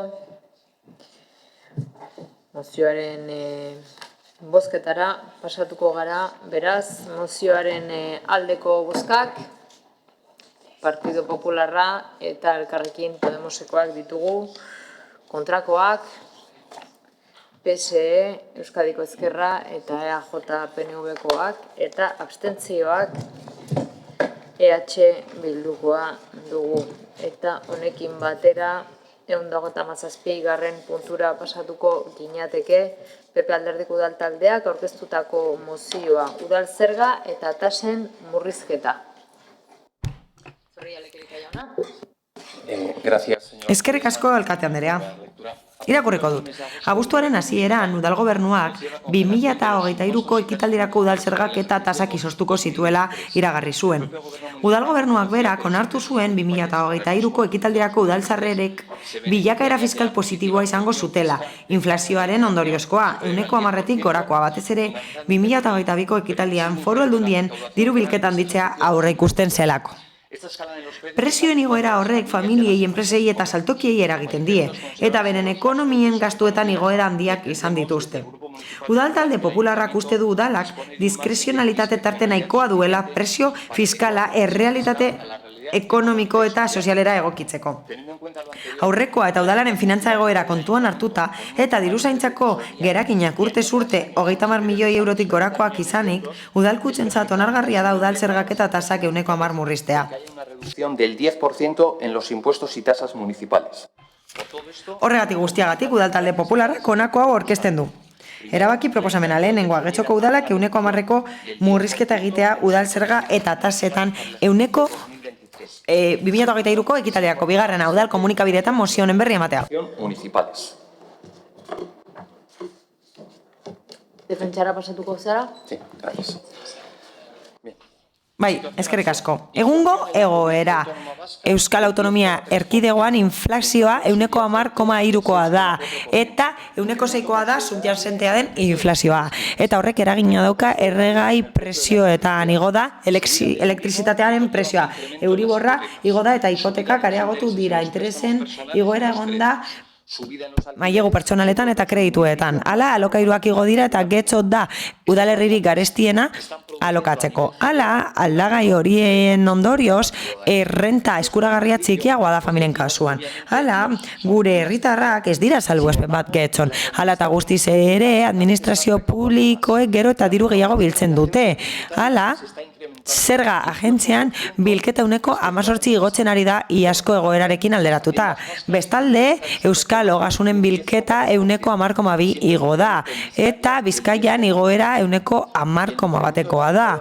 Hala, bilketa igo da Bizkaian, eta horren ondorioz, eta hori aitortu egin du udal gobernu taldeak, diru sarrerak handitzea udalkutzaren gandik 2023an. Horregatik guretzat oso posiblea da zergak eta tasak murriztea udal mailan. Hori onuragarri izango litzateke saltokientzat, enpresentzat eta herritarrentzat orokorrean. Eta guretzat erabat posible da hori hala egitea, hau da murrizketa hori egitea. Lehenik eta behin, zioen azalpenean azaldu dugun bezala, diruzaintzako soberakina oso altua da. Finantza krisialdia gora behera, 2008koa gora behera, COVID-aren krisialdia gora behera edo oraingo egoera ekonomikoa gora behera, diruzaintzako soberakina beti da 30 milioi euro baino gehiagokoa. Horregatik, tasak eta zergak murriz daitezke, eta horrek ez luke eragingo arrisku egoerarik finantzaren eremuan udalarentzat. Bestalde, udal gobernuak Joan den martxoan iragarri zuen Europar Batasunak zenbait inbertsio finantzatuko zituela Next Generation funtsen bidez. Emandako zifren arabera, 3 milioi euro baino gehiagoko finantzazioa emango litzateke Europar Batasunetik. Hasiera batean, udalak ordainduko zituen kopuru horiek. Hala, udalak aurrekontua eta kreditu gehigarriak onartu zituen inbertsio horiek egiteko, baina Europar Batasunak ordainduko dituenez Europako Next Generation funtsen bidez, azkenean udalak ez du gastatu diru hori, edo bestela esan da, itzuli zaio diru hori udalari. Horregatik, udal talde popularraren helburua da udalak dirua itzultzea herritarrei. Europar Batasunak haiei dirua itzuli dien bezala. Horregatik, 10% murriztu beharko lirateke udaltasak eta zergak. Horrela, herritarrek aurreztuko lukete. Gutxi gora bera, 3 milioi euro eta erdi aurreztuko lituzkete herritarrek orokorrean. Hala, 2 milioi euro baino gehiago aurreztuko lirakete zerga zuzenetan. Ondasun higiezinen gaineko zergan, plusbalian eta jarduera ekonomikoen gaineko zergan, 200.000 euro aurreztuko lirateke zeharkako zergetan, izio bezalakoetan, eta beste kopuru handi bat aurreztuko litzateke otaoa bezalako beste tasa batzuetan. Horregatik guztiagatik ikuste du Alderdi Popularretik guk proposatzen duguna ez dela improvisazioa, ez da demagogia ere. Guretzat landutako proposamena da, aztertu dugu eta oinarrituta dago datu errealetan eta zifretan ere bai. Oso posiblea da eta esan dezakegu zalantzarik gabe posible dela murriztea 10% gure tasak eta zergak. Horregatik guztiagatik aurkeztu dugu mozio hau osoko bilkura honetan eta eskatzen dizuegu alde bozkatzeko eta gobernu taldeak eskatzen duguna egiteko. Hala, gure ustez herritarrek eta getxoko enpresek eta saltokiek eskertuko lukete guk proposatutakoa egitea. Amiga Andrea. Bai, eskerrik asko, alkate Andrea. Bueno, una vez más volvemos a debatir sobre... Berriro ere eztabaidatzen dugu Alderdi Popularrak planteatzen duenaren inguruan. Zergak eta tasak orokorrean murriztea proposatzen du. Feijóo jauna ikusi dugu etengabe eskatu zergak murriztea estatu mailan, baina Europatik ere bai ari dira esaten hobe dela familiak laguntzea eta modu bidezkoan egitea zergak modu globalean murriztea baino. Hala, Europaren antza izan nahi badute, hobe da erreforma fiskalak planteatzean hori erakustea. Hala, zergak eta tasak murrizten baditugu, diru-sarrera gutxiago izango ditugu eta horren bestez funts gutxiago zerbitzu publikoak indartzeko eta gehien behar dutenen laguntzak indartzeko. Aipatu ditugu laguntzak, diru laguntzak hezkuntzaren eremurako eta beste hobari batzuk. Hala, zergak ordaindu behar dira gure sistema hornitzeko. Zergak murrizten baditugu orokorrean, zerbitzu publiko gutxiago egongo dira eta eraginik handiena jasango dutenak izango dira errenta basuena dutenak. Hala, kentzen den lekutik ezin da hartu, ezer. Eta bestalde, esan nahi diot gobernu taldeari nolabait ulertzen dugula proposamen hau ekartzea Alderdi Popularrak. Hain zuzen ere ez delako bilerarik ospatu honen inguruan hitz egiteko, egungo krisialdi ekonomikoari aurre egiteko. Beste aukera bat izango litzateke izostea edo tasa edo zerga batzuk aldatzea eta fiskalitatea bidezkoagoa eta ekitatiboagoa izatea. Ezin dugu soilik kontuan hartu alde batek esaten duena. Aurka bozkatuko dugu mozio honetan. Desberdintasuna sortuko lukeelako proposamenak zerbitzu publikoak finantzatzeko eta uste dugulako ahulduko lukeela sistema publikoa. Mila esker. Eskerrik asko, Aio jauna. Eskerrik asko alkate Andrea. Aurretik aipatu dugu oso garrantzitsua dela politika banatzaileak egitea egungo egoerari aurre egiteko. Bitxia da, lehen esan dugun bezala Alderdi Popularrak mozio hauek hartzea. Mozio honetan bere helburua da gastua handitzea. Eta beste batean proposatzen du diru-sarrerak murriztea. Horregatik bitxia da. Ez dugu ulertzen nola eskatzen duen diru-sarrerak handitzea eta bestalde zergak eta tasak murriztea. Oso ona eman dezake zuen proposamenak, baina ondorioak hartu behar dira kontuan. Kontuan hartzen baditugu aurrekontuko zerga eta tasa nagusiak 10% murrizteak ekarriko luke diru-sarrerak murriztea 400.000 eurotan. Asko murriztuko lirateke diru-sarrerak zerga askotan. 250.000 trakzio mekanikoko ibilgailuen aparkalekuan, eta beste kopuru asko zaborretan, adibidez.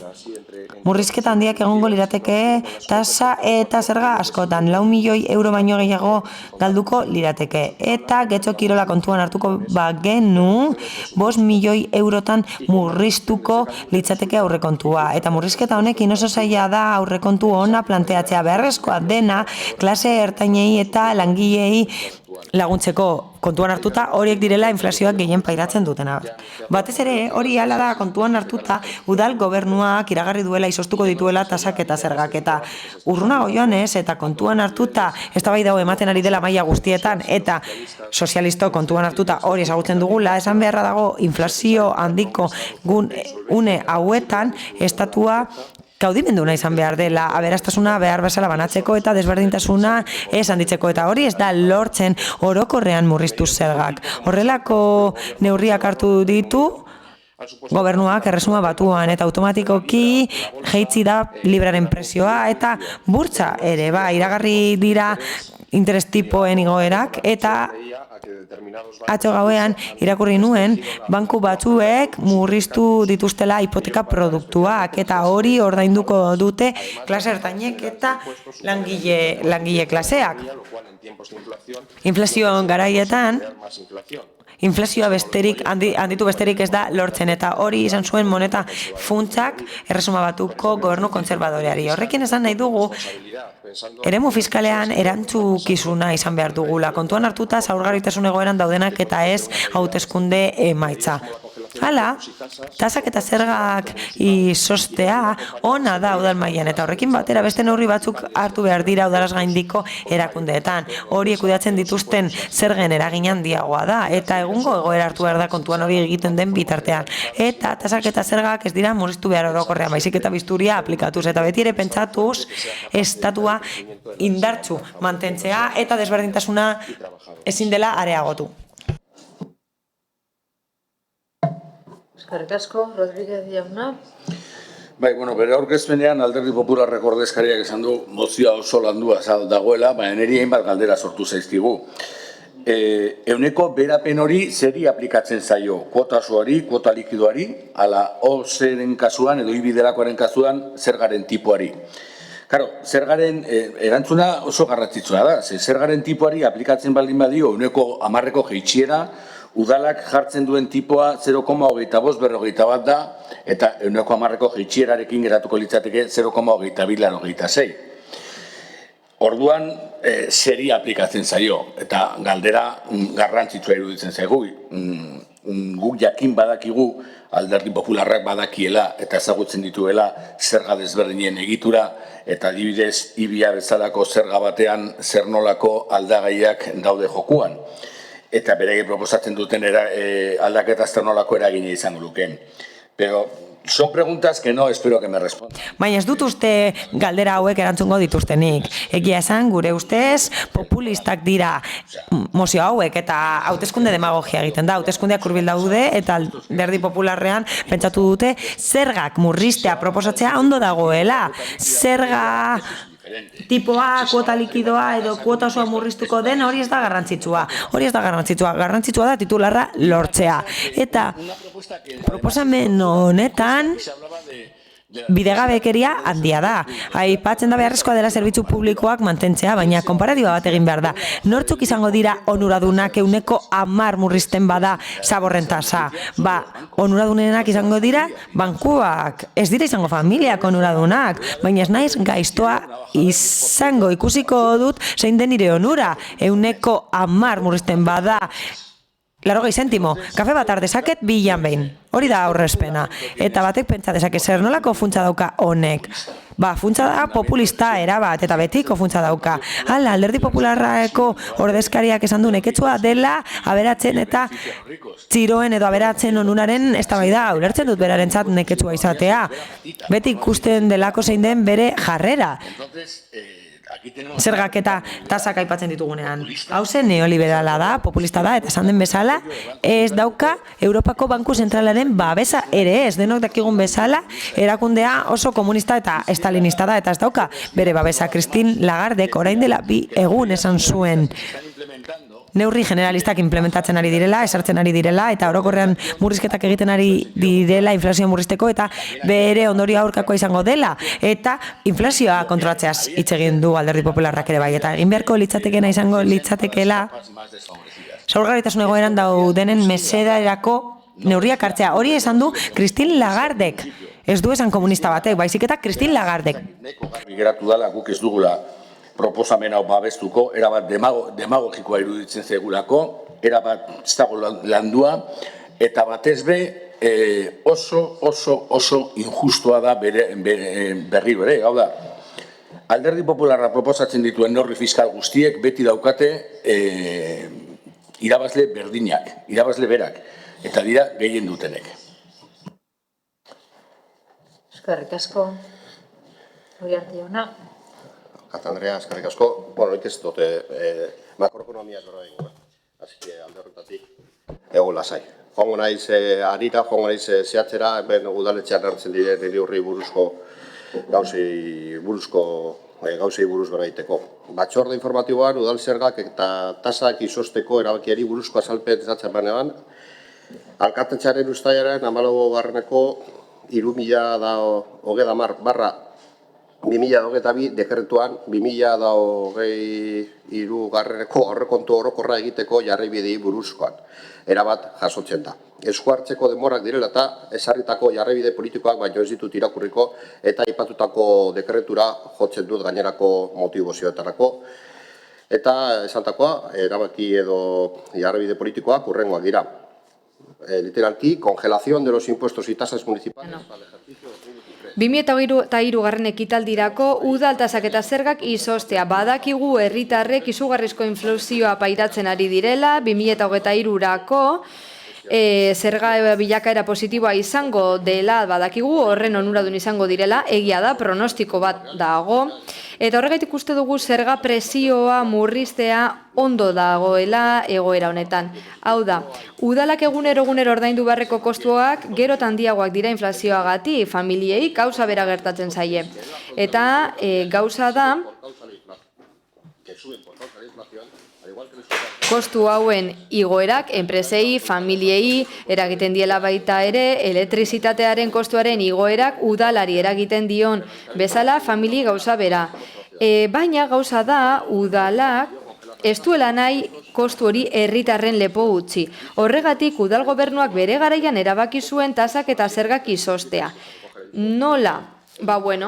Gidalerro batzuk aplikatuz. Esan bezala, uztaileko alkatetza dekretuan jasota daude gidalerroak. Zorrik ez daukagula aprobetxatu nahi dugu.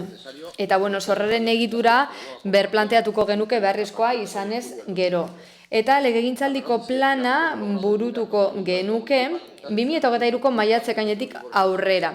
Gainera, udal zorra erabat ezabatzea lortu dugu ekitaldi erdi honetan. Getxoko udala gainera izugarrizko inbertsioak egin ahal izan ditu, bidez agiturak modernizatzeko edo kultura ekipamendu hobetzeko, erreka eta musike barri izate baterako. Baina ez du finantza interesik ordaindu behar izan. 0 euro finantza kostoren aldetik. Eta orain, eurobarra disparatuta dagoela, udalak maileguen saldoa guztiz ezabatzea lortu du, justo momenturik onenean. Horrela, udal gobernuak eta datozen udal batzek guztiz erabateko askatasuna izango dute udal inbertsio plana gauzatzeko, modurik egokienean. Beste erabaki bat hemen. Aurreko 2 urtetako aurrekontu jarraibideetan jasotako gastu korrontearen kontentzioa eta efizientzia kriterioak aplikatzen jarraitzea.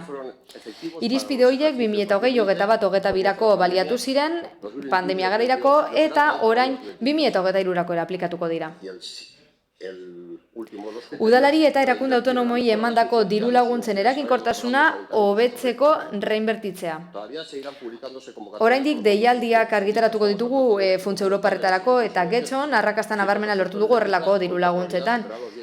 10 milioi eurotik gorako diru laguntza jaso ditugu eta alkate Andrearen jarribide politikoa zein da? Udal eraginkortasuna hobetzen jarraitzea. Helburua iraunkortasuna hobetzea, modu orekatuan eta 3 oinarri kontuan hartun da. Ingurumenaren, gizartearen eta ekonomiaren iraunkortasuna. Hau da, inflazio guzti-guztio pairatzen dugu. Guzti-guztio. Eta udalak bere kudeaketa lanean inflazio horri aurre egin behar dio, baina ez du inflazio horren ondorioak herritarre pairatzea nahi. Eta horretarako hartu ditu neurri hau guztia, jada aurre ikusita zeudenak.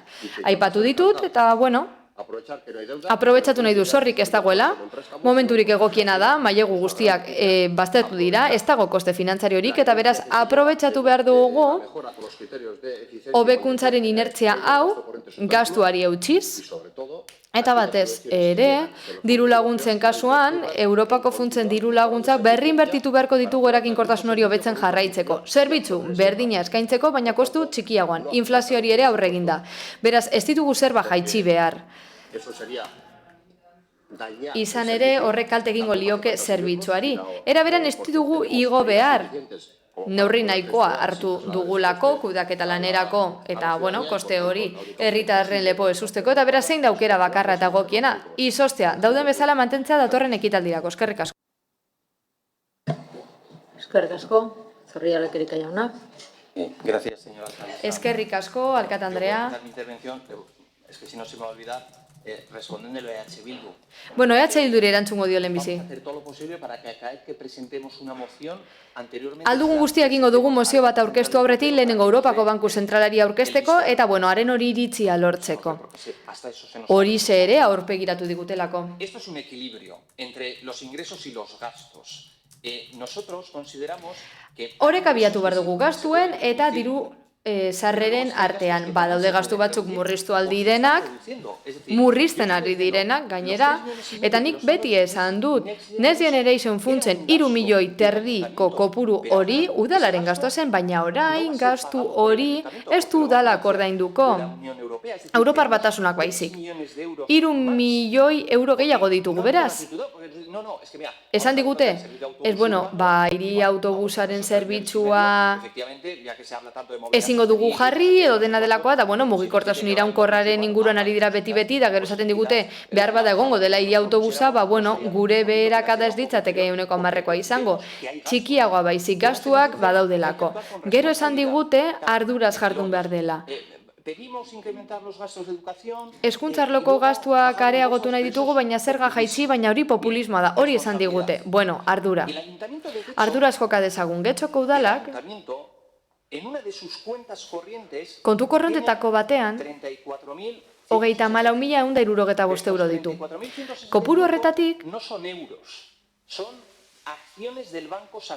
horiek ez dira euroak, Banko Santanderren akzioa baizik. Beraz, gobernu taldeak aurpegiratu digu arduragabea garela, baina 2021 batean ez dakit 23. horriolan, hemen ageri da, Santanderren perronetan. Udalak begira zenbat akzio dituen, enpresa kotizatuetan. Bueno, hori ikusita ez dakinik. Guk zer nahi dugu? Bueno, kontutan izatean gastuak egon bat daudela, Berriren kasuan esan dugu, gastu batzuk aurrekontuan jasotzen dira, baina udalak ez lituzko ordaindu beharko. Eta ez gara gizarte zerbitzu ez edo oinarrizko zerbitzu hori gu beti esan izan dugu. Zaborraren kamioiak ez ditugu guk ordaindu behar, eta ordaintzen ditugu. Eta gastua dira. Eta diru zaintzako gastu gehiago. Enpresak egin behar zuenean. Bozeramaileak hainbat aldiz esan du, baina berriro diogu. Beraz zer daukagu hemen? Gure udalak, bozeramaileak Andrade jaunak esan bezala, bankero lana egiten duela. Eta, akzioak dituela burtsan. Behar bada benetako inbertsioetara, inbertsio errealetara bideratzen ditu, baina gustatuko litzaiguke jakitea horrek zeintzu diren. Esate baterako Barromon edo Aretan aparkamentu bat egiteko erabilditzakete edo bidegorriak hobetzeko, baina ez digute zer esaten. Beraz, deitoragarria da benetan, deitoragarria da udal gobernu taldeak eta gainerako udal taldeek, baina Gobernu taldea batez ere, gure proposamena ez onartzea. Gure uste zentzuzkoa delako eta gainera uste dugulako udalak baduela dirua honi aurre egiteko. Eskerrik asko. Amiga Andrea. Bai, eskerrik asko, alkate Andrea. Bueno, la verdad es que yo creo que ha quedado muy claro. Bueno, nik uste dut argi eta garbi geratu dela, ezta? Zerga planteamendu bat daukagu, gu ez gaude ados planteamendu horrekin, eta gainera Next Generation funtsak sartu dira tartean, eta egia da 3 milioi daudela, baina badirudi gehiago ere egon daitezkela. Baina, orain arte aurkeztutakoari erreparatuta, funts hoien sedea erabakita dagoia da. Normalean proiektuetarako izaten da, jada pentsatuta zuden proiektuetarako, bata zerbitzu publikoak estaltzeko. Hemen argi eta garbi esan digute, belaunaldi arteko zentrorako zela, Zugasarten aldaketarako zela, edo kale nagusia neurri batean oinezkoentzako bihurtzeko. Beraz, hori kontu bada. Baina, zenbat zerbitzu publiko ditugu udalerri mailan eta finantzatu behar dira gainera. Asko zerbitzu gehiago finantzatu behar dira eta ziurrenik hori Ogasunetik azalduko diguta beto.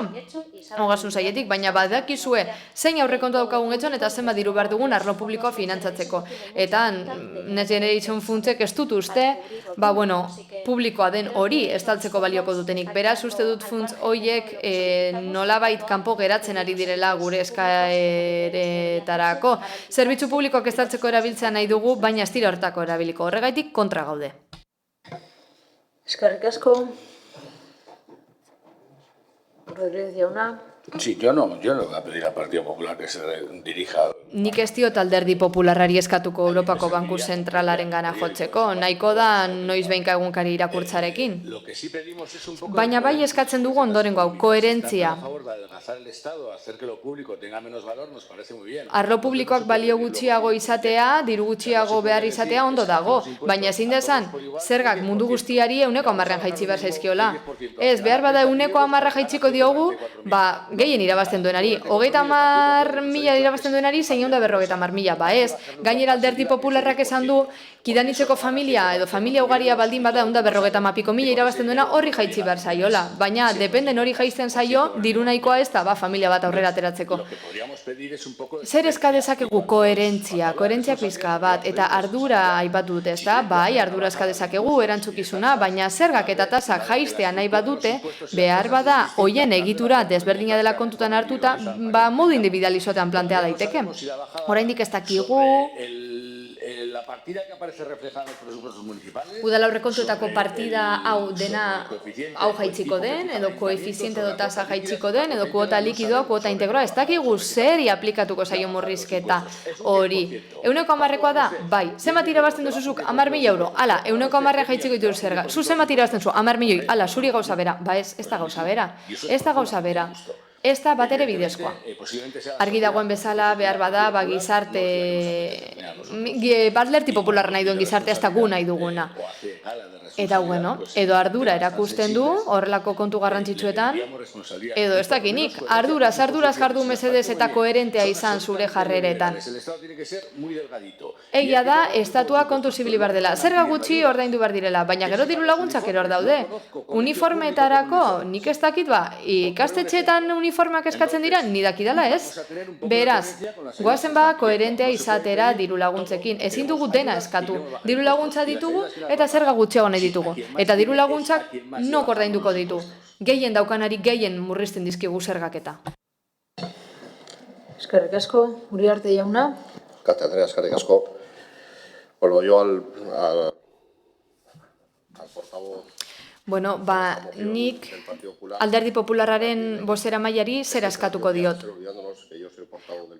Ahaztu ni EAJaren bozeramailea eta Ogasuneko zinegotzia naizela. Ekonomistatik ekonomistara hitz egingo diogu elkarri.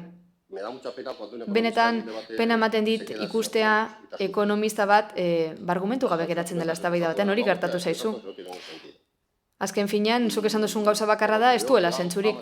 Baina, nabardura batzuk eman behar dizkizut. Normalen ez ditut nabardurak egiten, errespetu profesionalagatik, baina kasu honetan egin behar dut. Argi dagoen bezala, zerbait kontratatzen denean, lehenengo kapituluan, bigarren kapituluan, dena delakoan, como es una contratación en un servicio, lo compremos nosotros directamente, enpresa, va por esos caminos. guk zuzenean ordaindu zeinez, enpresa batek zuzenean ez du kamioien zerbitzu oinarri ordainduko. Gure inbertsioaren bitartez egin beharko da, beraz konparaketa horrek ez dizu balio. Akzio batzuk aipatu dituzu, da badakizu patronato batek utzitako herentzia direla, ez direla ukitu, eta horrek urtea dara matzala hor. Zifa residuala dela. Argi dagoen bezala, udalak ezin du ezer egin, ezin du bankero lana egin, ezin du horretara jokatu, baina, zorra egituratu eta kudea dezake. Esan bezala, interestasa zero zenean, zorra mantendu dugu, eta saiatu gara inbertsioekin ere kontu zibiltzen, eta aurreikuspenak egin ditugu. Denboraz ikusi dugu inflazioa etorlitekela, eta 3 urte daramatzagu aldez aurreko zor kantzelazioak egiten momentu honi aurrea hartzeko. Horrela guztiz kendu ditzakegun maileguak euro bakar batera ordaindu barez izateko interesetan, eta hori gertatu da badakizu. Ez duzu aitortu, eta horrez gain argumentu gabe geratu zarenez, beste kontu batzu sortu dituzu tartean. Ez dut gehiago sakonduko, pena ematen dit benetan, eta espero dut berriro ez gertatzea, nik estima profesional handia dizudalako, eta benetan ez dut nahi zu argumentorik gabe geratzea. Gauza bat aitortu berdenean, aitortu behar duzu. Eskerrik asko. Mozioaren bozketara pasatuko gara.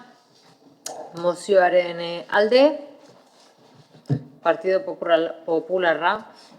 Mozioaren kontra, EH Bildu, Elkarrekin Podemos, PSE, Euskadiko Ezkerra eta Eusko Alderdi Jeltzalea.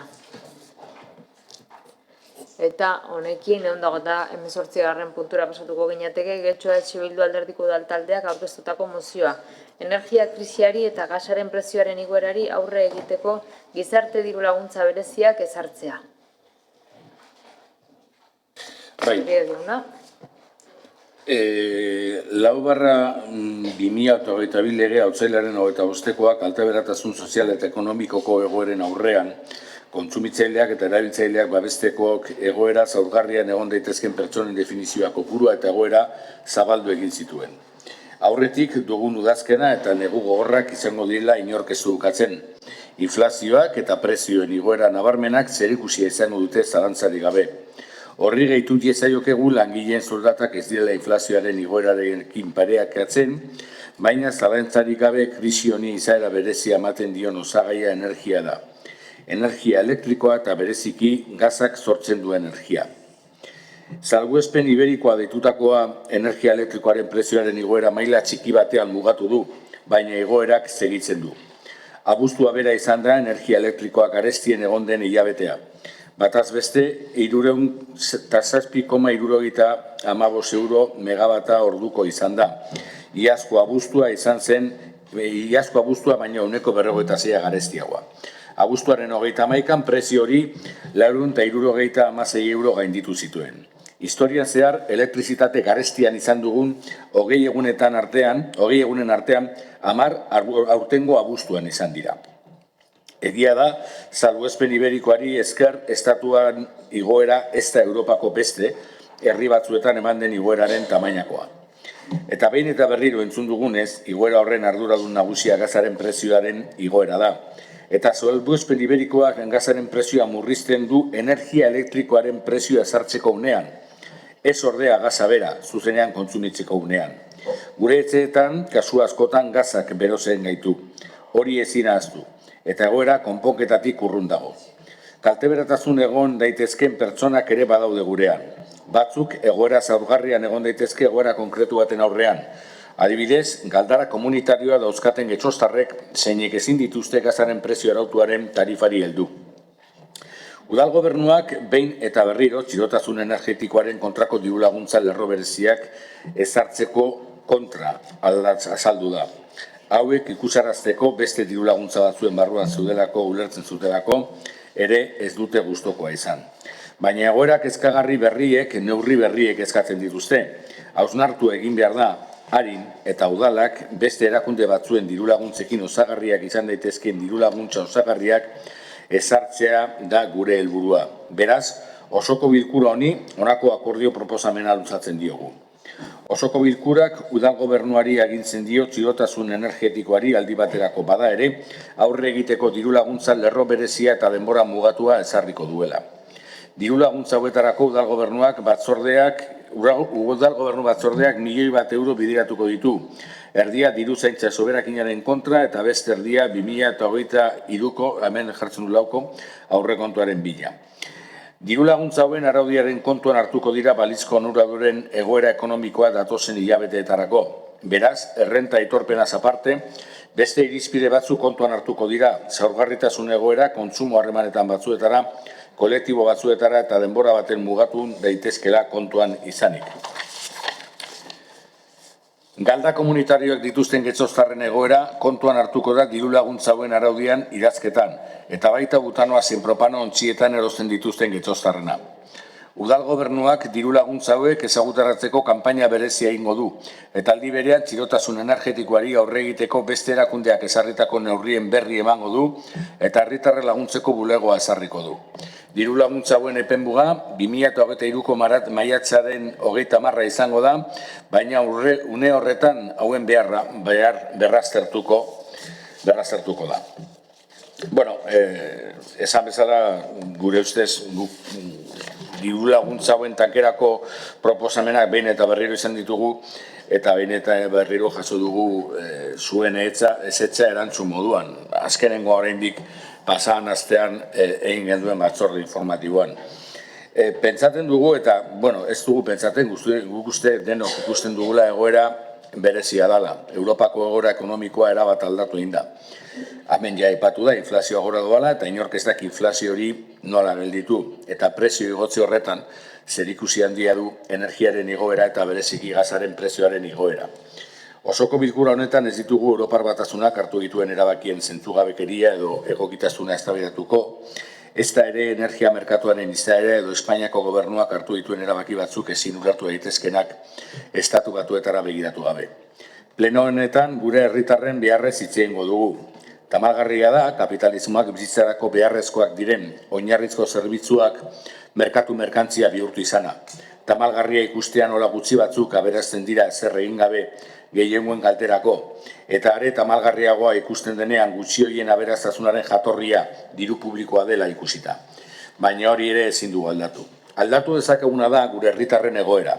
Honez gero, alderdi sozialistak zerrendatuko dizkigu berriro beste erakunde batzuk hartu dituzten edo hartuko dituzten neurriak udalaren diru laguntzen ontasunak, baina zerrenda horren atzean prezioek igotzen segitzen dute. Listar medidas de otros no nos va a ayudar, también se listaron las medidas... Beste neurriak zerrendatzeak ez digu lagunduko. Ude baino lehen ere zerrendatu ziren neurriak gazgaldara komunitarioak dituzten getxoztarrentzako laguntza eskatzen genuenean. Gazaren tarifa araututatik kanpo beste pertsona batzuek dituzten onuretatik kanpo hitz egin da. Sánchezen gobernuak zerbait egin gomen zuen. Uda pasada, temperaturek bera egin dute, euria etorri da, eta Sánchezen gobernuak oraindik ez du ezer egin. Baina hemen guk zer egin dezakegu? Hori eztabaidatu behar dugu, zer egin dezakegun? Gauzak egin ditzakegu bai, gure proposamena da €1.000.000 bideratzea 2022ko diruzaintzako soberakinetik. Erdia urte honetarako eta beste 2023ko aurrekontuetarako.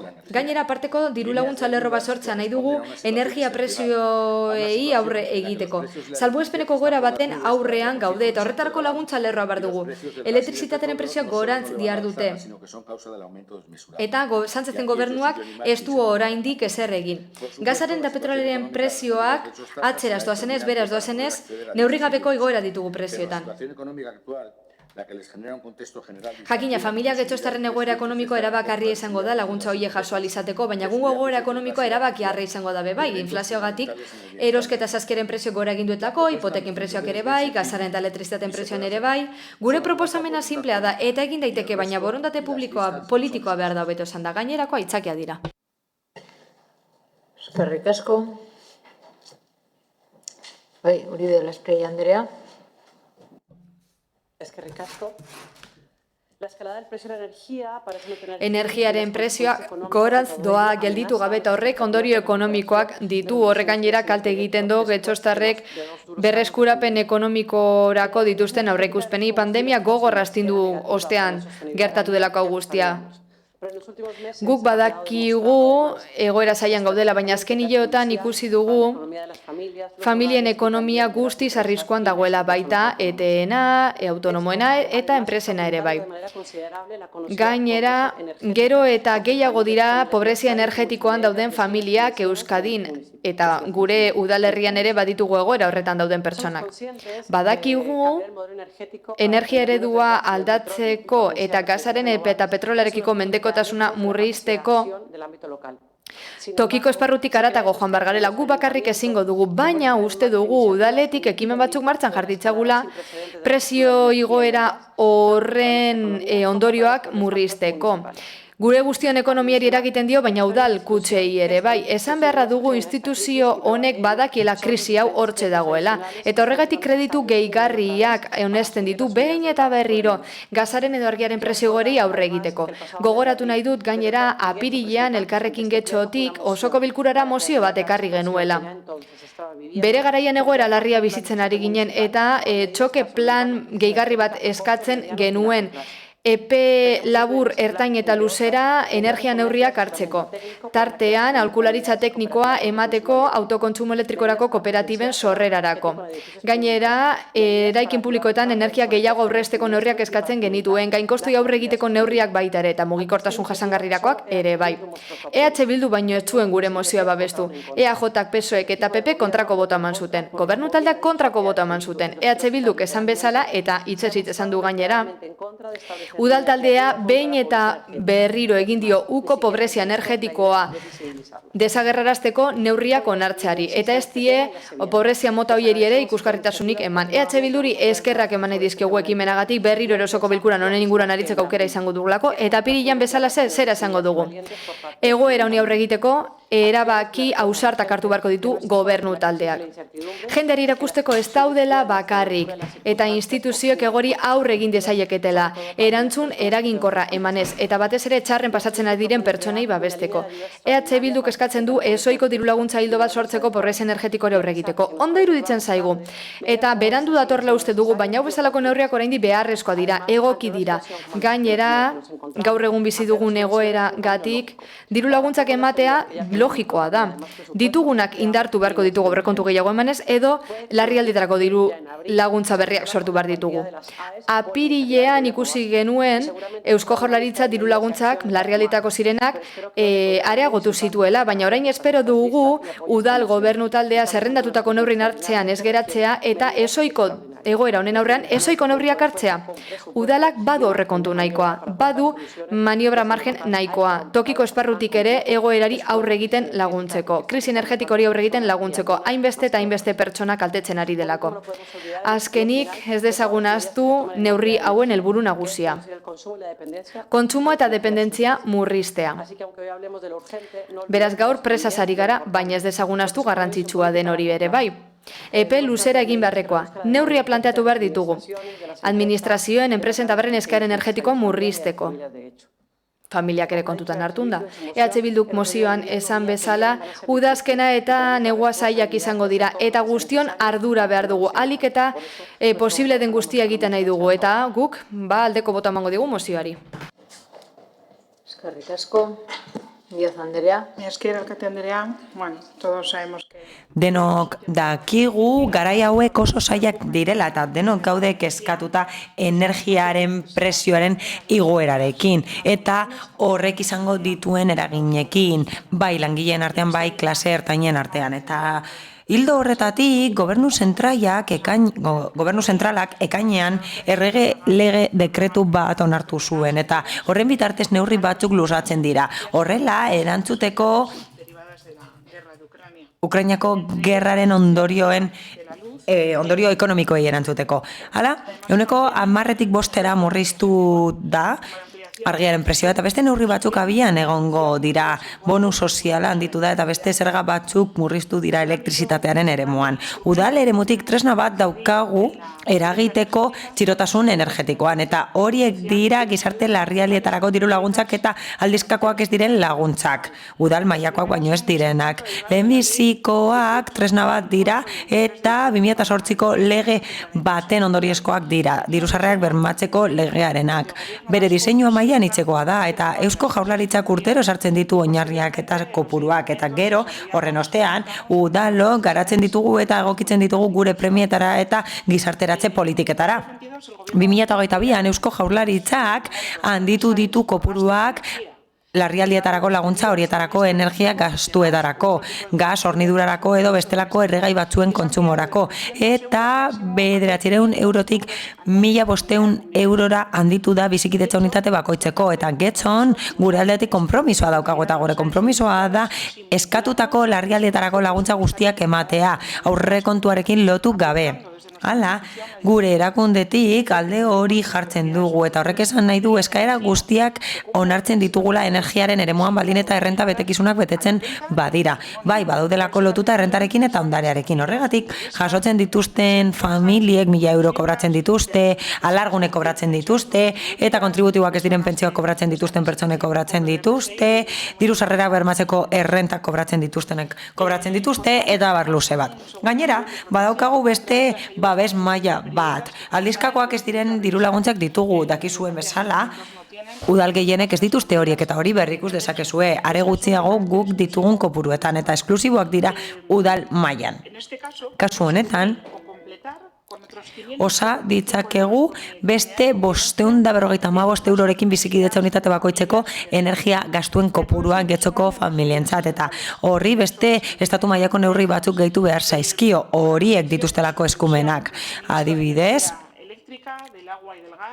energiaren, uraren eta gasaren eremuan berapenak ezarri dira eta bestelako neurri sozial batzuk egin dira. Adibidez, garraiobide publikoa jeitzi egin da eta alokairuaren prezioak murriztu egin dira edo bariak ezarri dira horretarako. Estatu mailako neurriak 15%ko kopurua esartzen du, 15% igotzen ditu kontributiboak ez diren erretiro pentsioak eta baliogabetasunekoak eta beste laguntza zuzen bat ematen du soldatapeko pertsonentzat, autonomoentzat eta langabentzat baldin eta enplegu bulegoetan inskribatuta badaude eta 4.000 euro baino gutxiago kobratzen badituzte.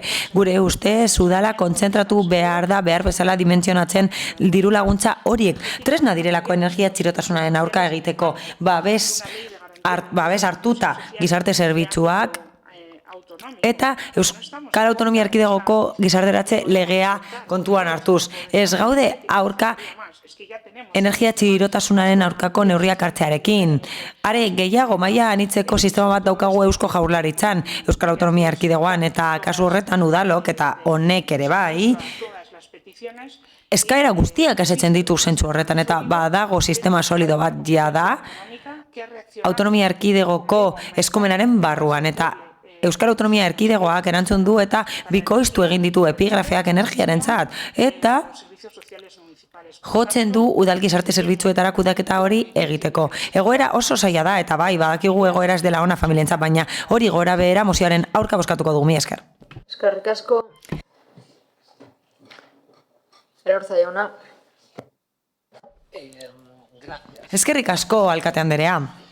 Desde luego, la idea en estos tiempos no es mala. Garai hauetan, ideia ez da txarra, asmo honekoa da, ideia eta begibistakoa den bezala, ez da momentua dirulaguntzak saihesteko behar dutenentzat. Zuek neurriak ekartzen dituzue beste dirulaguntza bat emateko energia txirotasunaren aurka. Lehen esan bezala, ideia oso ona da, baina ez gaude ados osoko bilgurak nola hartzen duen. Guretzat interesgarriagoa da aldizkakoak ez diren udal laguntzak handitzea eta baliabideak handitzea kasu horretan. Energetikoarekin batera badaude beste larrialdi batzuk, erosketak, erregaiak, ibilgailuak behar dituztenentzat eta bar. Etxe bakoitzean, familia bakoitzean arazo batzuk daude, mundu desberdinak direlako eta bakoitzak bere larrialdiak ditu. Hala, aldizkakoak ez diren diru laguntzak handitzea guretzat modurik onena da familiei laguntzeko eta bakoitza jakingo du zertan inbertitu horren kopurua. Diaz andereak oraintxe bertan aipatu du behar bezala dimentsionatu behar direla diru laguntzak. Hala da, bai, noski. Nik uste dut, kasu horretan berrikusi behar dugula dimentsionamendua. Hala, gauza batzuk planteatzen ziren duela urtebete eta agian horiek aldatu dira eta dimentsionatu beharko dugu beste modu batera.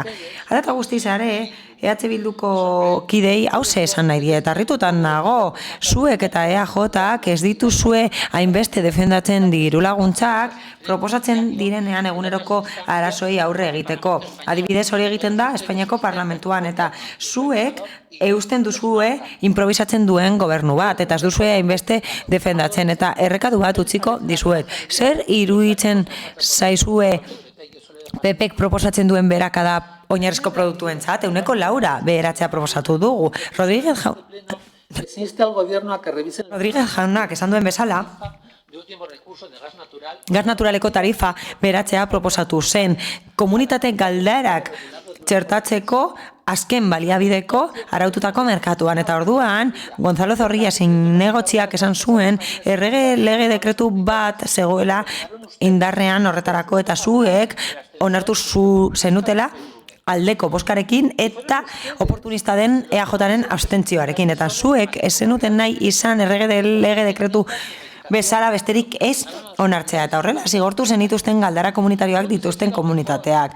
Agian, hobe litzateke zuek duzuen eraginarekin lan egin izana galdara komunitateak txertatzeko azken baliabideko tarifetan. Rodríguez jauna, harrigarria da zuen iruzkina. Zuek onartu zenuten Sánchez jaunaren errege lege dekretua, ez kexatu orain.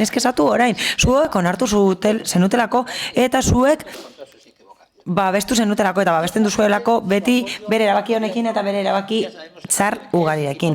Badakigu denok zeren truke egiten duzuena, eta batez ere ez duzue egiten egoera ekonomikoari aurre egiteko. Baina kasu honetan zuek ezaudete bakarrik. EAJ zuekin dago abstentzioekin edo aktiboki alde bozkatuz errege lege dekretuekin. Arreta handiagoa jartzen dutelako autogobernu transferentzietan eta arreta gutxiago herritarrei gehien kezkatzen dieten gaietan. Gaur bertan ikusi dugu eta gogoratuko du Gonzalo Zorrilla jaunak 115.000 euro bideratu direla etxez-etxeko laguntzentzat, konprometituta zegoen partida hori eta ematen zuen ezin zela ukitu. Orain beste gauza baterako erabili dute partida hori, eta horrela pentsa dezakegu posible dela aldizkakoak ez diren udal laguntzak handitzean naiz eta eman den azalpena. Uriarte jaunak azalpen bat eman digu, baina ez gaitu konbentzitu. Baina ez da horretan geratzen. Uriarte jaunak ez dakit irakurtzen dituen oharrak, ekonomilaria da eta ni ez, baina nik uste dut superabit handia daukagula. Nik uste dut arazoa ez dela superabit hori ezin dela bideratzea beste diru laguntza batzuk handitzera. Aurrekontu teknikaz beste egun batean hitz egingo dugu, baina diru falta ez da gakoa, baizik eta borondate falta. Labur bilduz. EH Bildukoei eta EAJkoei esan behar diet bat etorri behar direla bere erabakiekin eta seriotasunez lan egin behar dutela bere herritarren bizitza hobetzera. Baina ez dugu aurka bozkatuko neurriek herritarren bizitza hobetuko badute. Horregatik abstenituko gara. Uriarte jauna. Katadera, eskerrik asko. EH Bildu pide que se visibilice. EH Bilduk eskatzen du besteak beste ikusaraztea energia diru laguntzak. Gure ustez horrek ez luke sarbidea betuko. Gaur egun udaletik aldizkakoak ez diren udal laguntzetan eta gizarte larrialdietarakoetan hauek estaltzen dira. AMNP horietan Alderdi Sozialistako kideak esan duen bezala 3.1.2 atalean laguntzak daude energiarako, mantentzerako eta etxebizitza kontserbatzeko. Horiek ematen dira aldizkakoak ez direnetan. Horrez gain, 555 euro ematen dira energia gastuetarako, mantentzerako eta energiarekin lortutako sorpetzerako. Eta 925 etxe tresna elektrikoak erosteko eta bestelako konponketa batzuk egiteko. Horiek dira aldizkakoak ez diren udal laguntzak. Hala, udalbatza osoak daki zentzu horretan, kasu honetan eskari osoa asetzen dela, eta diru laguntza horiek handitzen direla baldin eta beharrezkoa bada. Izan ere, hori egin da beti beharrezkoa izan den guztietan. Izan ere, pandemian zehar nabarmen handitu ziren laguntza horiek. Gizarte larrialdietarako laguntzei dagokienez, besteak beste, horien artean sartzen dira hauek. Hornidura elektrikoarekin lotutako energia gastuak. Gas, hornidurarekin edo bestelako erregai batzuekin lotutako gastuak. Gehienez ere urtean 1.500 euro etxebizitza bakoitzeko. Hau da, badago beste hildo bat, nagusia eta beste bat. Eta hori ematen da energiak gastuak ordaintzeko. Hornidura elektrikorako, gas hornidurarako edo bestelako erregai batzuen hornidurarako. Hori existitzen da ja. Proposamen helburu hori bera betetzeko 3. diru laguntza bat abiaraztea da. 3. bat. Bi dauz, 3. bat proportzioan duzue. Gure iritziz, ez da beharrezkoa. Are gehiago, kaltegarria ere izaliteke laguntza batzuk beste batzuekin talka egiteagatik. Baldintzak betetzen dituen indarreko bi laguntza moten eskaera guztia erabat betetzen da 100%. Lehen esan duan moduan. Izan ere, getxoko dalaren konpromisoa da, beharrezkoa bada, diru kopurua beti handituko dela. Eta bestaldetik, ez da ulertzekoa zergatik nabarmenduan dituen beraria EH Bilduk energia gastuetarako laguntzak eta ez etxe bizitza gastuetarako laguntzak, edo ostatu gastuetarako laguntzak, edo gizartearitxari eta laneratxari laguntzekoak, edo prestakuntzarako laguntzak, besteak beste. Zerrenda luzea da, ez ayudas de emergencia soziale barruan beste batzuk ere badauz. Ez dugu lertzen zergatik justu energiarenak bai, eta besteak ez. Garrantzitsuagoa da energiarenak, eta adibidez prestakuntzarako gastuak, edo gizarteratxari edo laneratxari laguntzekoak ez dugu lertzen. Beraz, EH Bilduk ulertuko da, suposatzen du, arrazoi horretako bakoitzarako deialdi espezifikoa eta gehigarri bat egitea ez litzatekela herritarrei ezer erraztea izango. Eta ez da diru gehiago joango herritarrei, ze beste indarrean dauden bi lerrotan, indarrean dauden bi diru laguntza mota horiek azaldutakoak, son 1.500 euros anuales, y otros 555. Eta beste 555 eta 925 euro gehiago. Asko sartzen da hor, eta esan dugun bezala, eskari osoa asetzen da. Eta gortzen bada aurrekontua, igotzen da, konpromiso hor dago, eta inoiz ez dugu kale egin. Eta zorionez, gure kaudimenarekin, espero dugu inoiz utz egin behar ez izatea beharrezkoa denean, noski. Mi esker. Eskerrik asko, Rodríguez jauna. Bien, por partes. Nik badakit azerre dagoela Alderdi Popularra ez duelako gobernatzen Madrilen. Kontraesanak izan ditzakegu Madrilen, baina egoera kaotiko honetan egin dezakegun guztia Alderdi Popularra gobernura eseltzeko, egingo dugu aldugun guztia. Eta nik uste dut honekin erantzuten dio dela Alderdi Popularrari. Euskal Alderdi Jeltzaleak esaten du ez duela ulertzen, nik ulertzen dut ez ulertzea. Mozioa bere osotasunean irakurtzen ez duzunean zaila izango zaizu ulertzea. Mozioan hainbat gauza eskatzen dira, baina bereziki eskatzen dana da denboran mugatua eta egoera berezi bati egokitutako diru laguntza batzuk. Denboran mugatua eta egoera berezi batzuk egokitutako diru laguntza batzuk. Eta hortaz aparte, udalari be eskatzen zaio, ahalegina egin dezan, beste hainbat edo beste erakunde batzuek ematen dituzten diru laguntza horiek ezagutarazten eta kudeatzen. Hori ere eskatzen da mozioan. Beraz, gauza horrela dira. Baina, ya he dicho antes, que al final eskusita... Lehen esan dudan bezala, genekizkien aitzakiak eta errepikatzen dira beti. Aipatzen dira AES eta MNP horiek aldizkakoak ez diren udal laguntzak. Izenak berak asko esaten du. Esaten du 500 euro arteko laguntzak eman direla. Batzuek galdara komunitarioarekin hori ordaindu behar izan dute hilabete baterako. 500 euro. Beraz, kontuan hartu behar ditugu zeintzuk diren egoerak. Hala, beza murriztu da eta Alderdi Popularra galdetzen du zer deritzogu horri. Oinarrizko produktuaren 9% beherapena ondo legoke, baina Madrilera jotzen badute zergatik toreoarena mantendu zuten eta elikagaiena ez zuten jaitsi. Agian oinarrizkoa izango da, zezenketetan 9% beherapena edukitzea azarreretarako. Hala, beza murriztea 15%ean ez da baliagarria presioak eusteko. Epe laburrerako konponbidea da, baina epertainera eta luzera konponbide horrek ez ditu sortzen beharrezko ondorioak eta normalean ez die laguntzen familiei. Hori ez dut nik esaten, ni ez naiz ekonomilaria, baina askok esaten dute. Merkatu horretan bezak albidetzen duen presioak igotzea. Aipatu da, euskal sistema.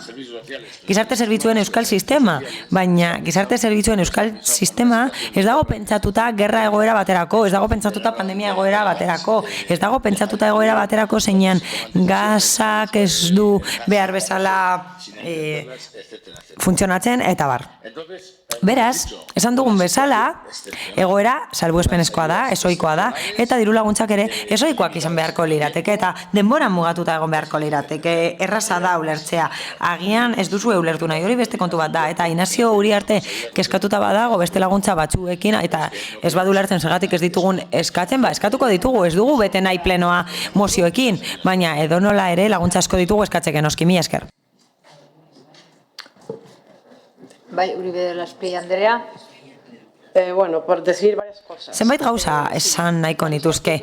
Bai, koalizioko alderdi batzuk estatu gobernuan daude eta neurriak abiarazi dira energia krisiari aurre egiteko, baina horrek ez du esan nahi, esan dezakegunik beharrezkoak direla gehiago eta tokiko mailatik gehiago egin daitekeela eta borondate politikoa besterik ez dela behar. Hala, aurreikus genezaken bezala zifrak aipatu dira, baina osoko bilkura honetan zer esaten dugu? Esaten dugu, pertsona batzuentzat ez dela nahikoa eta alderdi sozialistari esan nahi diot, kontua ez dela esatea beste udal batzuetan ez dutela hori. Gure kontua edo helburua ez da lehia egitea edo leian ibiltzea beste udal batzuekin. Gure helburua da ez konparatzea beste batzuekin eta alik eta beren egitea. Nik uste dut, aipatu dela bermeen euskal sistema eta EH Bilduko kideak nahiko ondo azaldu du, baina gogorarazi nahiko nuke euskal berme sistema garrantzitsua izan arren momentu batzuetan eta gizarte mobilizaziotik jaio ez duela lortu txirotasuna deusestatzea.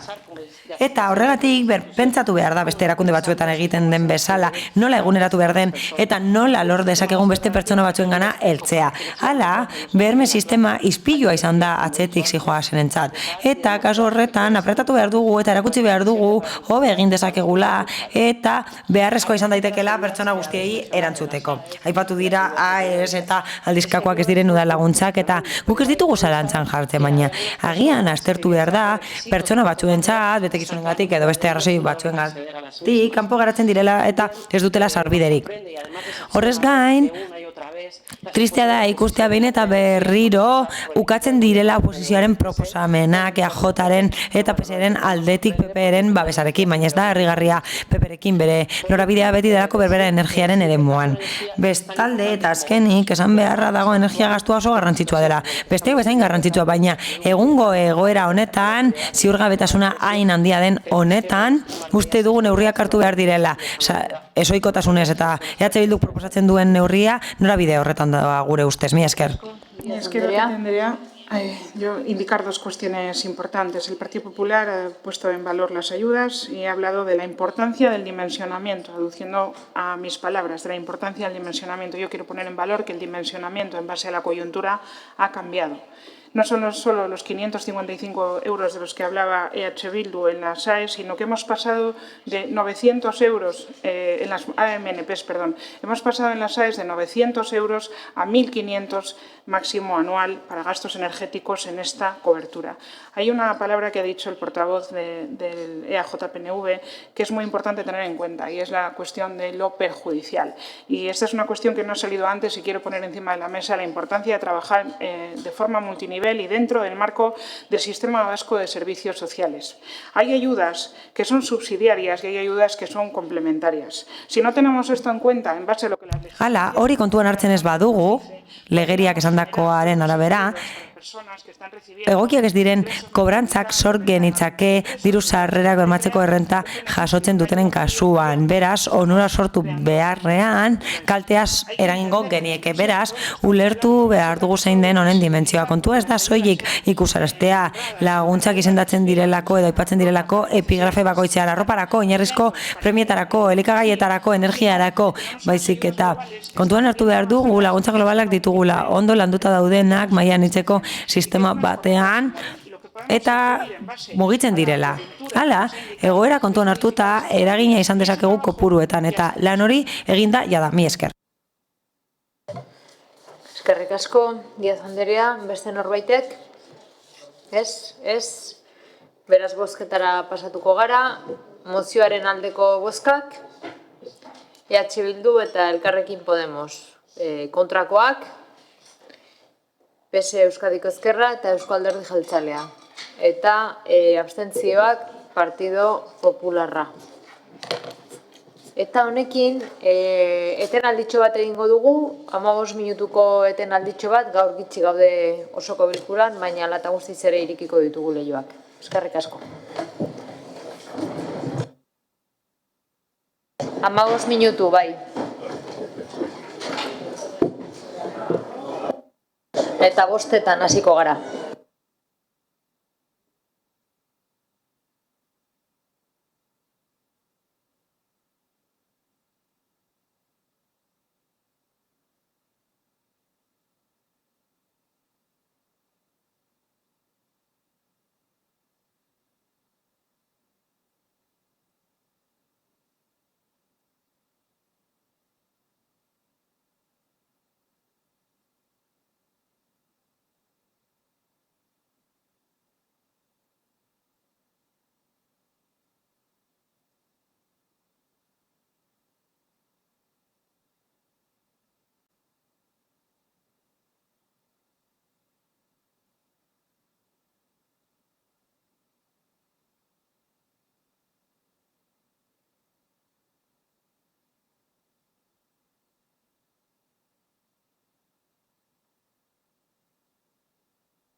Bueno, jarraipena emango diogu osoko bilkurari.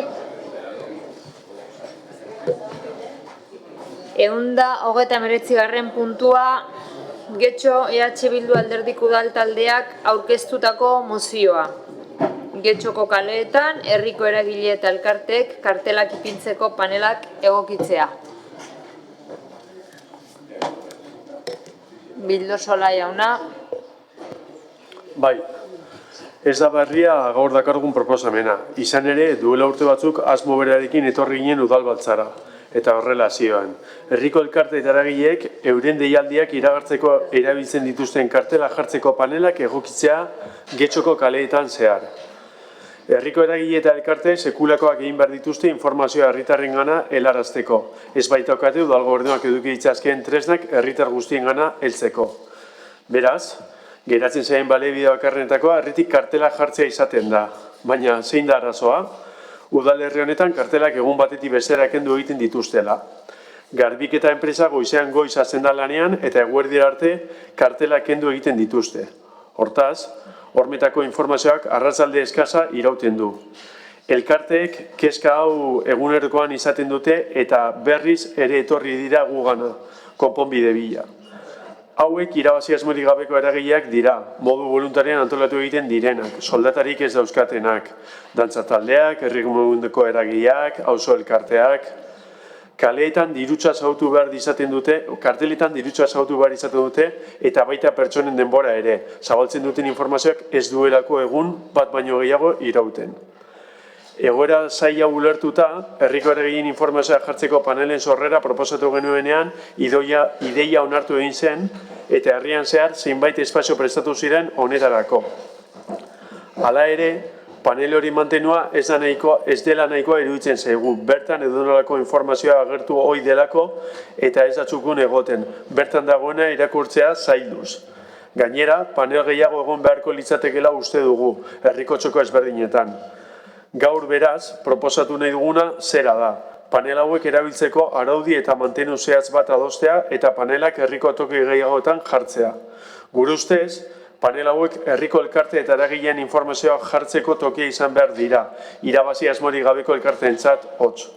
Hau bermatzeko, bere momentuan egin zen bezala, pertsona bat kontratatzea proposatzen dugu, astero panel guztien mantenua egiteko, lekuz kanpo dauden kartelak kendu, modu txukoenean mantendu. Hala, jarritako kartelek astebeteko iropena izango dutela ziurtatzeko espazio eta modua proposatu nahi dugu. Aurrekoa arrazoituta, honako akordio proposamena bideratu nahi ditugu. Bat, jadanik egokituta dauden paneletan mantenua egitea, horretarako pertsona bat kontratatuz, araudi berezi batean oinarrituta. Herriko eragile eta elkarteen kartelak izatea eta astero egitea garbiketa ez lehenago. Eta bi, herrian zehar toki gehiagotan jartzea panelak ikusgai diren lekuetan. Bueno, mozioan esan dugun bezala, jakina da herriko eragile eta elkartek gorriak ikusten dituztela informazioa zabaltzeko.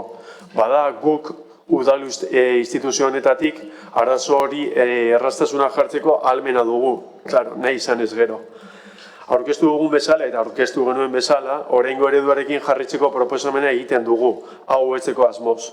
Jadanik jarrita dauden paneletako batzu leku eskutuetan daude eta mantenduari kaskarren ondorioz ezinezkoa da modu argian jasotzea bertan dagoen informazioa. Ezin da irakurri, ezin da ulertu, beti zigin daude. Eta bi aldagai hauek zuzenduta, pentsatzen dugu elkarteentzako onuragarria izan daitekeela mozioan eskatzen dugula. Eskerrik asko. Amigo Andrea. Bai, eskerrik asko. Bueno, nos parece lógica y adecuada la propuesta. Logikoa da EH Bilduk egiten duen proposamena. Gainera, garbiketa sentsazio handiagoa emango luke espazio horiek edukitzeak. Askotan, udalerriko leku askotan daudelako kartelak, ez dutelako beste lekurik argi eta garbi jartzeko bere kartelak. Hala, horrela, jendeak erreferentziazko lekuak izango lituzke astero dauden jarduerak ikusteko. Praktikoagoa izango litzateke eta elkarteak ez lirateke soratu beharko kartelak jartzeko. Biharamunean kenduko direnak gerora. batez ere kontuan hartuta nahiko gastu handia egiten dutela kartelak sortzeko. Guretzat ez da zentzuduna gaurko desordena, falta direlako panela kartela jartzeko eta udalak gure ustez lagundu behar du horretan, lagundu behar du hori antolatzen, bermatzeko horrela informazioa heltzen zaiela herritarrei ahalik eta modurik onenean. Eta sortu beharko lirateke horretarako espazioak auzo guztietan kontuan hartuta igarobide guneak erraza da egitea eta horregatik mozioaren alde bozkatuko dugu. Eskerrik asko. Bai, jauna. Eskerrik asko, alkate Anderea. Kartelak jartzea informazioa zabaltzeko modu bat da, eta bidarteko telematikoak gehitu behar dizkiogu modu hori, eta bidarteko telematikoak dira informazioa zabaltzeko modurik ohikoena gaur egun. Onartu izan da mozio bat panela jartzeko, panelek funtzionatzen dute eta elkarte batzuek erabiltzen dituzte, gazteriak ere bai, banakoek eta beste pertsona batzuek ere bai orokorrean erabiltzen dituzte horiek informazioa emateko. Ez dago gaizki panelak areagotzea, beharrezkoa izango balitz, baina gure ustez lehenik eta behin aztertu behar da zein den eskaria egunetan non koka liratekeen panel berri horiek eta batez ere zein izan beharko liratekeen horiek banatzeko eta jartzeko irizpideak elkarte guztiei heltzeko eta bermatzeko horrela erabilerarik onena egiten dutela elkarteek. Besterik gabe, eskerrik asko. Eskerrik asko. Bai, zeinek Gonzalo del Valle, bai? Sí, gracias, señora. Eskerrik asko, alkate Anderea. Zenbait artezkaritza kontseilutan, Alderdi Popularrak salatu egin du udalak edo bere erakunde autonomoek kartela jartzen dituztela horretarako zehaztuta ez dauden lekuetan, fatxadetan eta zuhaitzetan ere bai, zuhaitzetan adibidez, Santana kalean hori gertatu da kartela jarri izan dira zuhaitzetan, eta hori egin da udalaren anagrama erabiliz. Askotan, ez dira kontuan hartu Alderdi Popularraren protestak eta kartela jarraitzen da leku horietan.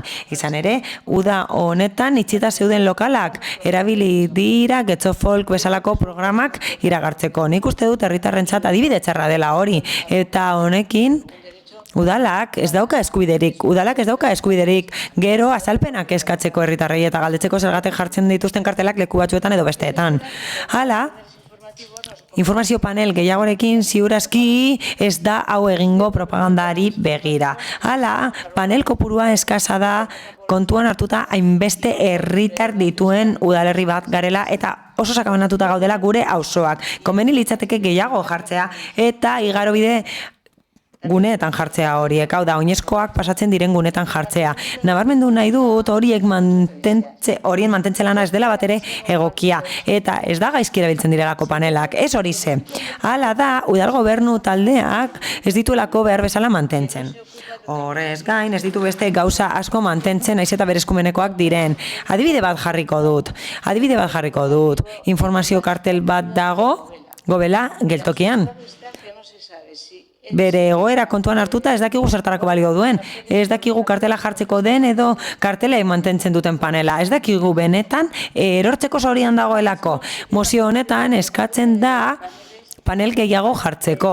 Eta horren helburua da elkarteek eta eragileek informazioa zabaltzea. Eta nire galdera da, zergatik ez dira kontuan hartzen beste batzuen kartelak, pertsona batzuek kartela jartzen dituzte, enplegua bilatzeko, bere lana eskaintzeko, trastelekuak usteko, modantzak egiteko, edo tapizatzeko, besteak beste horrelako lanak eskaintzen dira panelak egin litezke, behar bezala ordenatuta, eta bakoitzak parte bat izan lezake gai baterako eta beste parte bat beste baterako. Zergatik esaten dut, pertsona horiek baztertuta geratzen direlako eta horiek ere badutelako eskubidea bere propaganda zabaltzeko. Eta ez dut ulertzen zergatik ez diren kontuan hartu gainera, horiek ez dute bitarteko telematiko hori kasu askotan horregatik, ez dute informazio zabaltzeko modurik. Hauze da, modu bakarra bere eskaintzak helarazteko.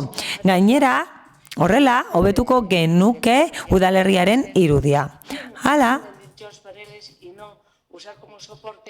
bajantes, marquesinas... Panelak erabiliko lirateke euskarri gisa eta ez beste elementu batzuk.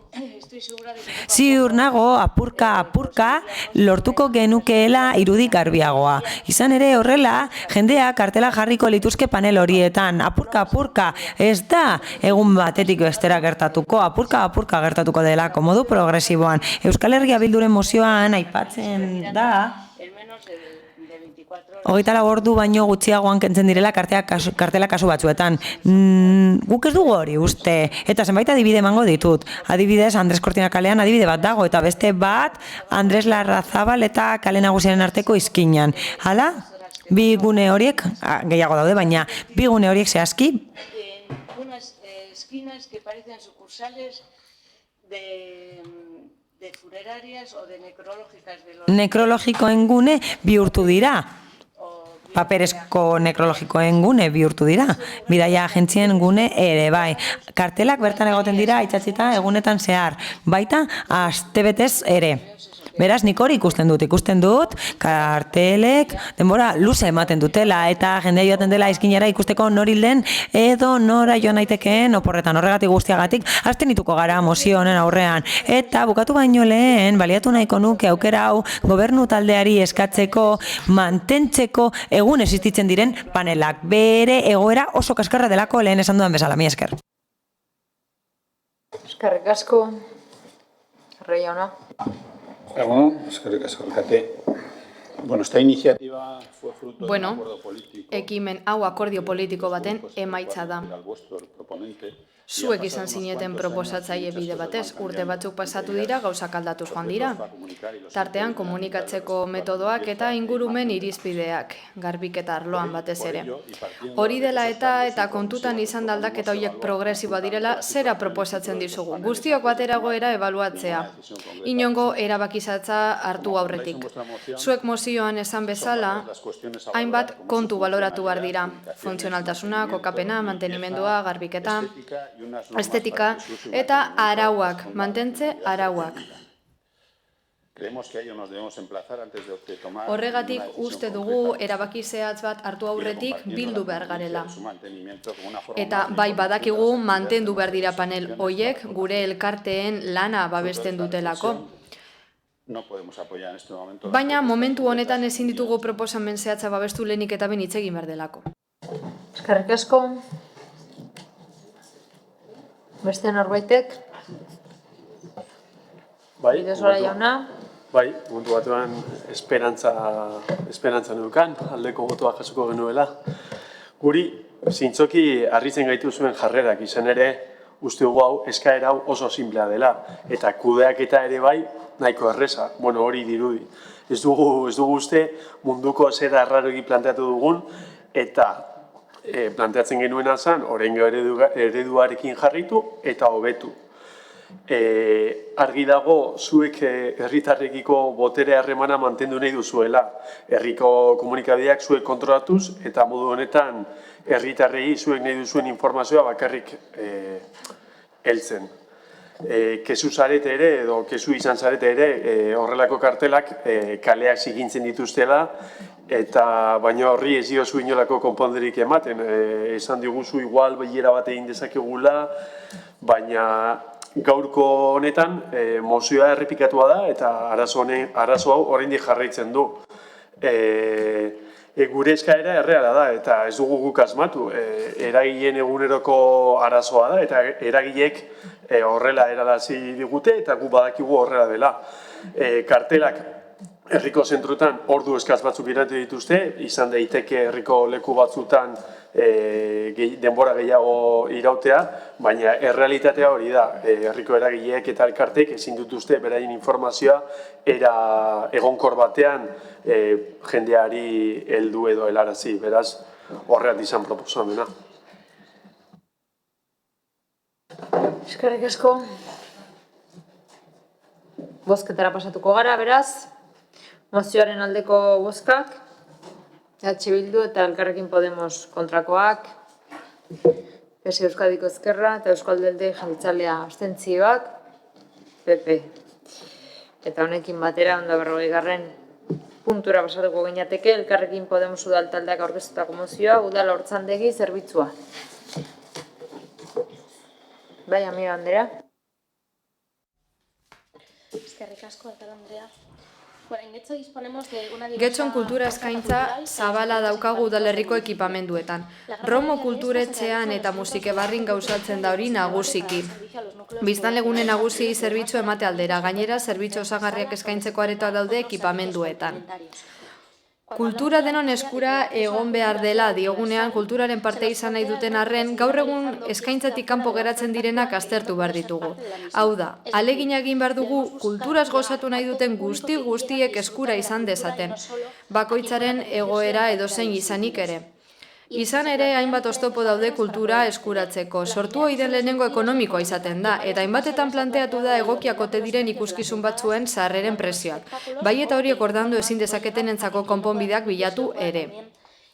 Baina dena den, kontziliazioaren arazoari ere heldu behar diogu. Familia asko Getxoko kultura eskaintzaz gozatu nahi dute udalerrian nahiz udalerritik kanpo, baina ezin dute, kontziliazio albidetzeko laguntza faltagatik. Udalkideok uste dugu dauzkagun baliabideak erabili behar ditugula familiek antolatzen dituzten antzeslan, opera eta kontzertu guztietara joan ahal izateko. Eta ez soilik aurrei zuzenduta dauden ikuskizun hoietara. Elkarrekin Podemos taldeko kideok uste dugu oso bideragarria eta egingarria dela ikuskizuna egiten den eraikinan bertan haurtzaindegi zerbitzua eskaintza eta hala, ikusleek ondoko aretoan utzi ahal izatea aurrak ikuskizuna eskaini bitartean haietaz arduratuko diren langileen zaintzapean. Hala, familia izatea eta kulturaz gozatzea bateragarri izate albidetuko da. Adierazitako zerbitzua ez da oso berritzailea, badaudelako jada hori eskaintzen duten elkarteak. Getxon, esaterako Mujeres con Voz elkarteak zerbitzu hori eskaintzen du elkarteak antolatutako jardueretarako. Eta udalak berak ere eskaintzen du alduntze eskolan. Hortaz, eredu gisa erabil daitezken aurreti asko esperientzia baditugu. Zerbitzuaren eskaintza zabaltzeko una da gurasoak edo familia osoak joan ahal izan daitezen beste zenbait esparrutako jardueretara. Egoera horrek handi batean emakumei eragiten die, helburua lortuz gero pertsona gehiago izango dira onuradun, eta pizkanaka beteko dugu kultura denontzat eskuragarri izateko nahia. Hala aurrekaria ezarriko dugu ondoren beste udal zerbitzu batzuetan ere eskaini ahal izateko. Esate baterako, Getxo kirolaken denok izan dezagun kirola egiteko aukera. Horregatik, Elkarrekin Podemosek hauze proposatu nahi dio Getxoko udaleko osoko bilkurari. Bat, Getxoko udala konprometitzen da hurrengo 3 hilabetean adierazitako zerbitzua ezartzeari buruzko azterlana egitera. 2023tik aurrera hortzaindegi zerbitzua eskaini ahal izateko. Udalak urteko aurrekontu partida gaituko du hurrengo udala aurrekontuetan izpide dugun zerbitzuaren ezarpena jorratu ahal izateko. 3. Horretarako Getxoko udalak laguntza eskatuko die kolektibo feministei eta zerbitzu hori beste espazio batzuetan gauzatu duten udaleko sail edo arloetakoei. Eta azkenik Getxoko udalak zerbitzu hori eskatzeko eta bermatzeko sistema ebaluatuko du udal ikuskizunetarako sarrerak egiteaz arduratzen diren enpresekin. Unean uneko gutxi gora berako eskaria ezagutzea posible izan dadin. Emendakin bat daukagu? Sí, por eso no continúo.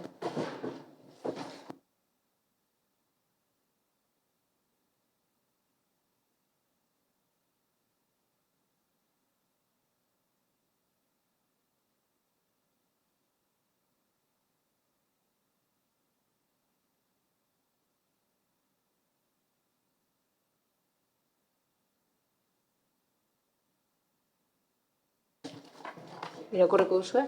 Bai, irakurriko dugu emendakina. Uriarte Andrea. Bai, emendakin hau Alderdi Sozialistak eta Eusko Alderdi Jeltzaleak aurkezten dugu alkarregaz, eta hemen proposatzen duguna izango da eskatzen diren ekintza berezietan, beren eskatzen direnetan, honegaitik ordezkatzea. Getxoko udalak emakumeen eta gizonen berdintasunerako 5. zerkako planaren esparruan konpromiso hartuko da kontziliazio pertsonala, laneko eta familiakoa erraztuko daben politika publiko barriak garatzeko, udalerriko ludoteka eta gaztelekoen baliabideak hobetuz eta zabalduz.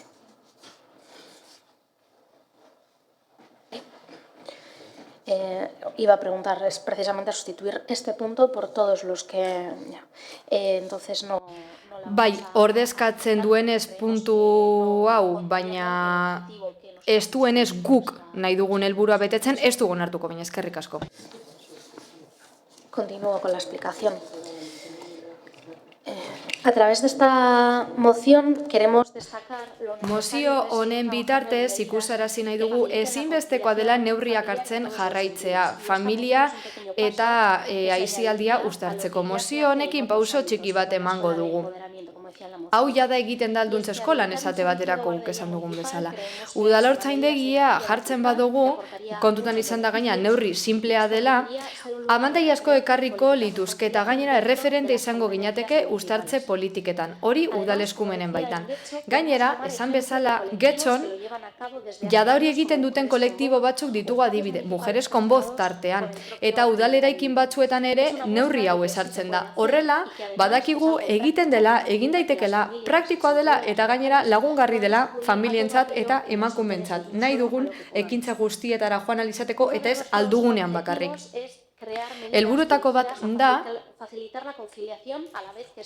uztartzeko erraztasunak emango dituzten neurriak hartzea eta aldi berean kultura sustatzea. Gainera proiektu piloto modura balio dezake etorkizunerako, gero beste zerbitzu batzuetan ezartzeko, adibidez musika ikastaroetan, kirolean eta bar. Ez dugu eskatzen ja hau martxan jartzeko, baizik eta aztertzeko eta aurrekontuetarako kontutan hartzeko orain ari garelako aurrekontuak itxuratzen.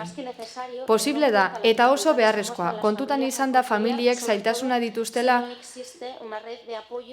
aisialdia eta familia uztartzeko. Eta ere gehiago ez baldin badago sarerik adingabeen zainketa errazteko. Bila ditzagun jendeari laguntzeko neurriak.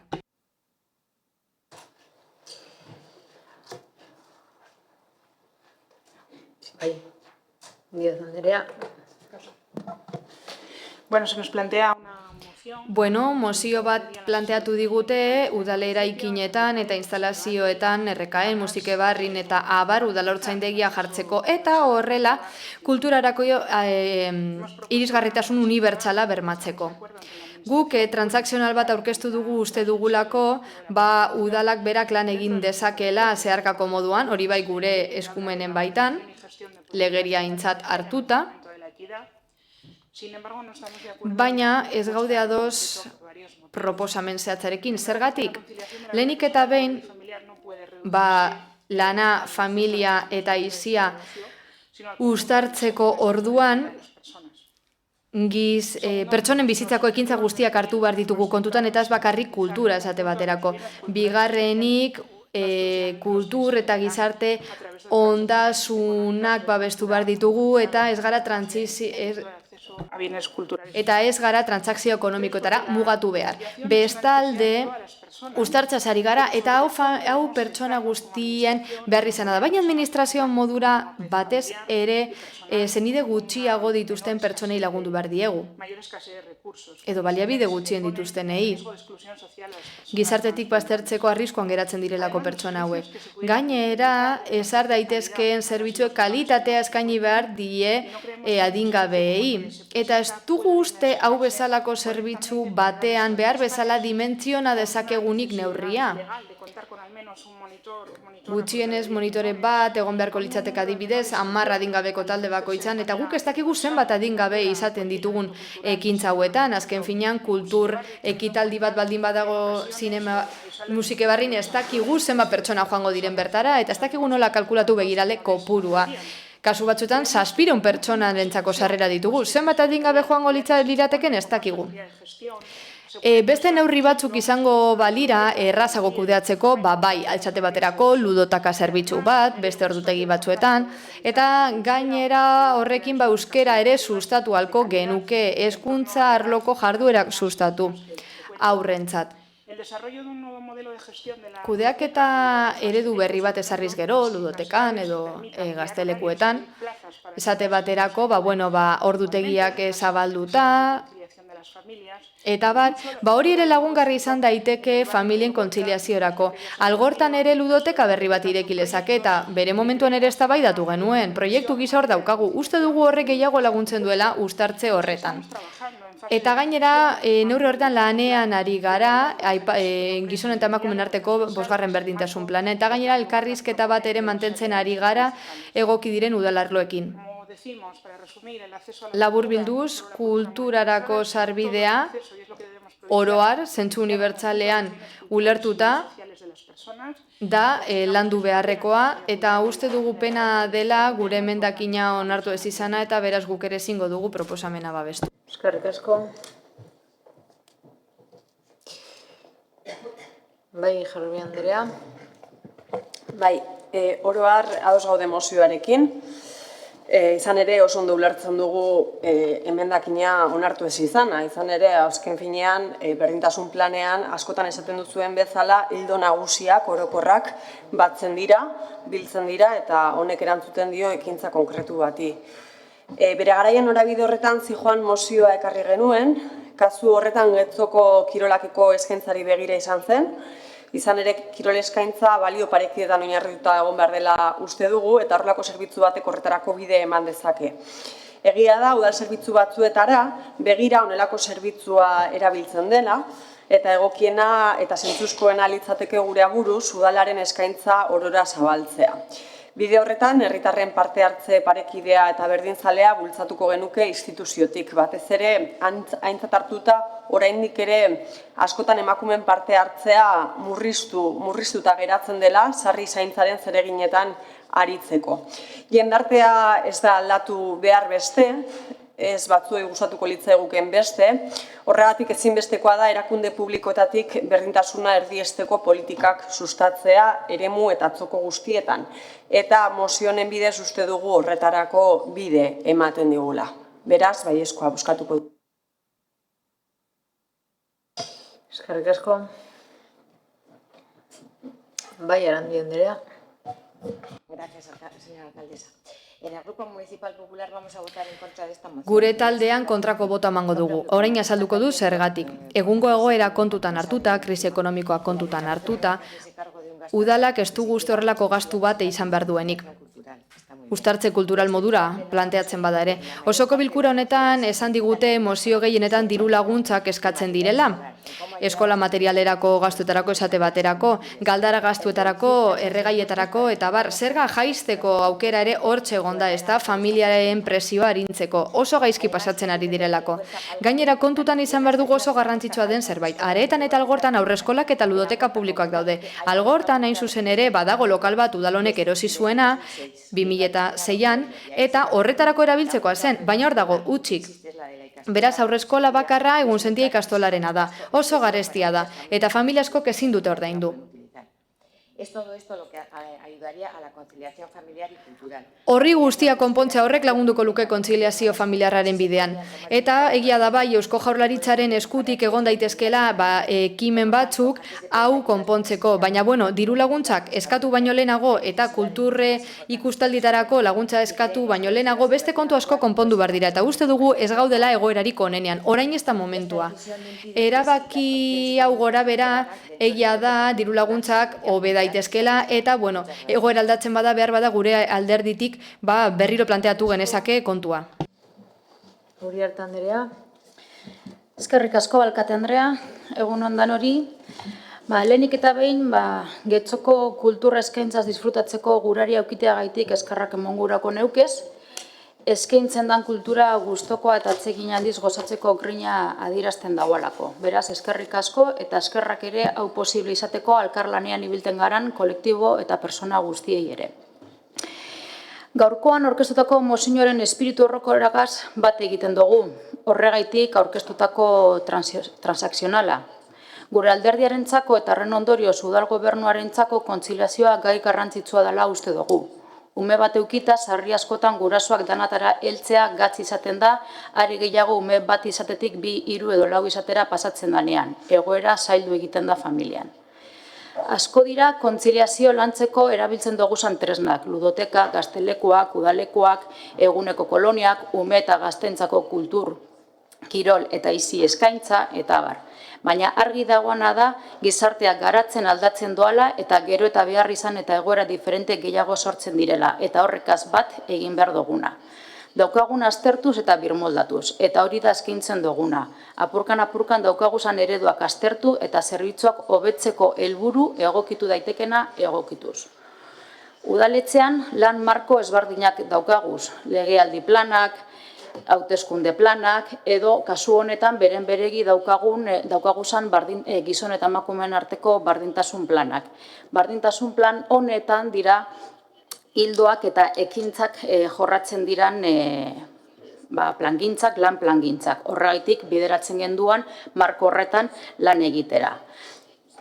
Laugarren plan honetan, honen hildoan, gai bakarra baino ez dago, bardintasun zerbitzutik egiten diran eskaintzatan horretan jorratzea gai honek, baina kulturari dagokionean beste gai batzuk lantzeko eskatzen duesku plan honek. Eta gaur-gaurkoz emakume eta gizonen bardintasunerako laugarren planagaz gagoz eta horretan gagoz. Adibide batzuk plan horren betekizunen arira. Arte eszenikoak sortzeko egoitza sortu dugu konpainia profesional sendotu eta sortu barrientzat, Juana Bizkarra izenekoa. Getxotar askoren seme alabak ezi eta hasi ebasan Getxoko ume zaintzale Getxotarren omenez, Ainak, hain zuzen be.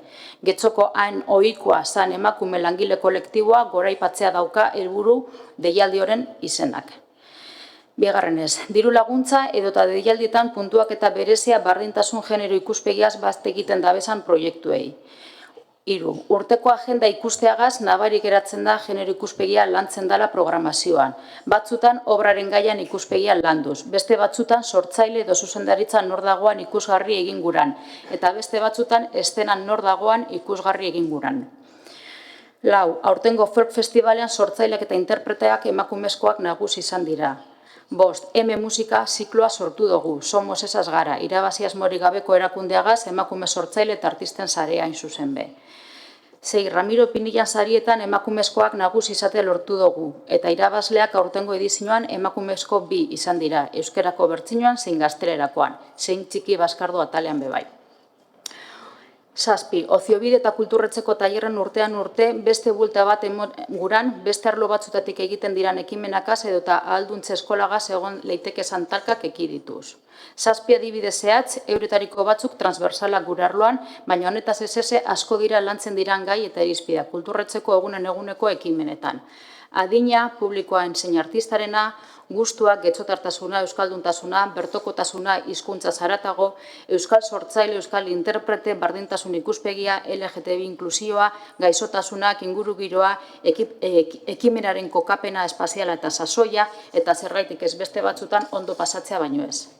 Guzti hau publikoaren interesakaz bat egin eta interesgarri egin guran, ikusle pasibo izatetik ikusle aktiborako bidea jorratuz. Amaitzeko kulturretzeak antolatzen dauzan ekimenetan liburutegi, kultur programazio eta barretan esan beharrekoa da gehienezko erabiltzaileak andraskoak dirala, bai, hori dinozkue datuek. Eta hau holan izanik, emendakinaren adirazitako moduan, ekarritako gaia jorratzeko pres gagoz. Etorkizuna begira, plangintza baten barruan, hain zuzen be, 5. plangintzaren barruan, lan egiteko gagoz. Planari helduz eta planetik urten barik, bidean gagozala esan geinke. Besterik ez. Eskerrik asko. Beste norbaitek hitza hartu nahi du, zela bozketara pasat Amiba Anderea. Eskerrik asko. Bueno, efectivamente, apunta desde el Partido Socialista que la conciliación es... Bueno, alderdi sozialistatik esan digute kontziliazioa guztientza dela, ez dugu zalantzan jarri. Eta gainera mozioan aipatzen da gainera, bestalde esan duzu kalitatezko zerbitzuak izan behar direla. Eta oso zaila dela jakitea zenbat aurretorriko diren.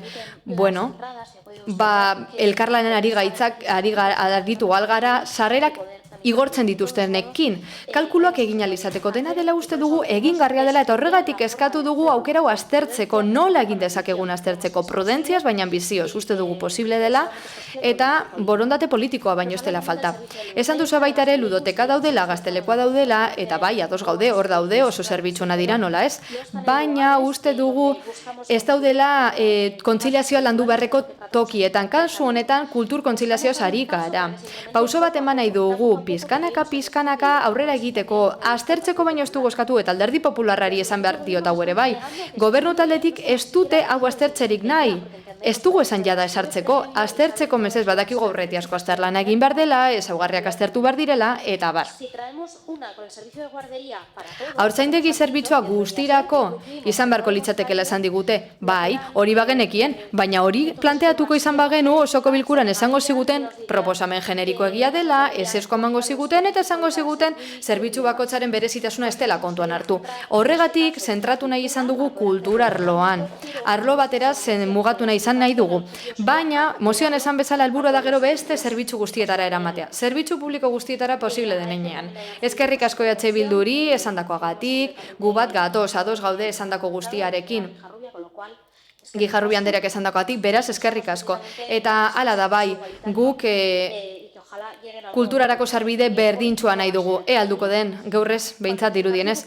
Alderdi Popularretik esan digute gastu hau ez dagoela orain, ez dela momenturik egokiena gastu hau egiteko, krisialdiagatik, bai, krisialdian gaude, baina kulturarloan bihar dutenek ere laguntza behar dute. Eta guztiei sarbidea modu berdintsuan bermatzea ona da kulturarloan da bilenentzat ere. Espero dute berriro planteatzea kontu hau, epe laburrean, behar badak gaurkoan zuen botoaren zentzua aldatuko duzue. Izan ere berriro diogu, aztertzeko baino ez dugu eskatu, ez ezartzeko, aztertzeko datorren urtera begira esate baterako.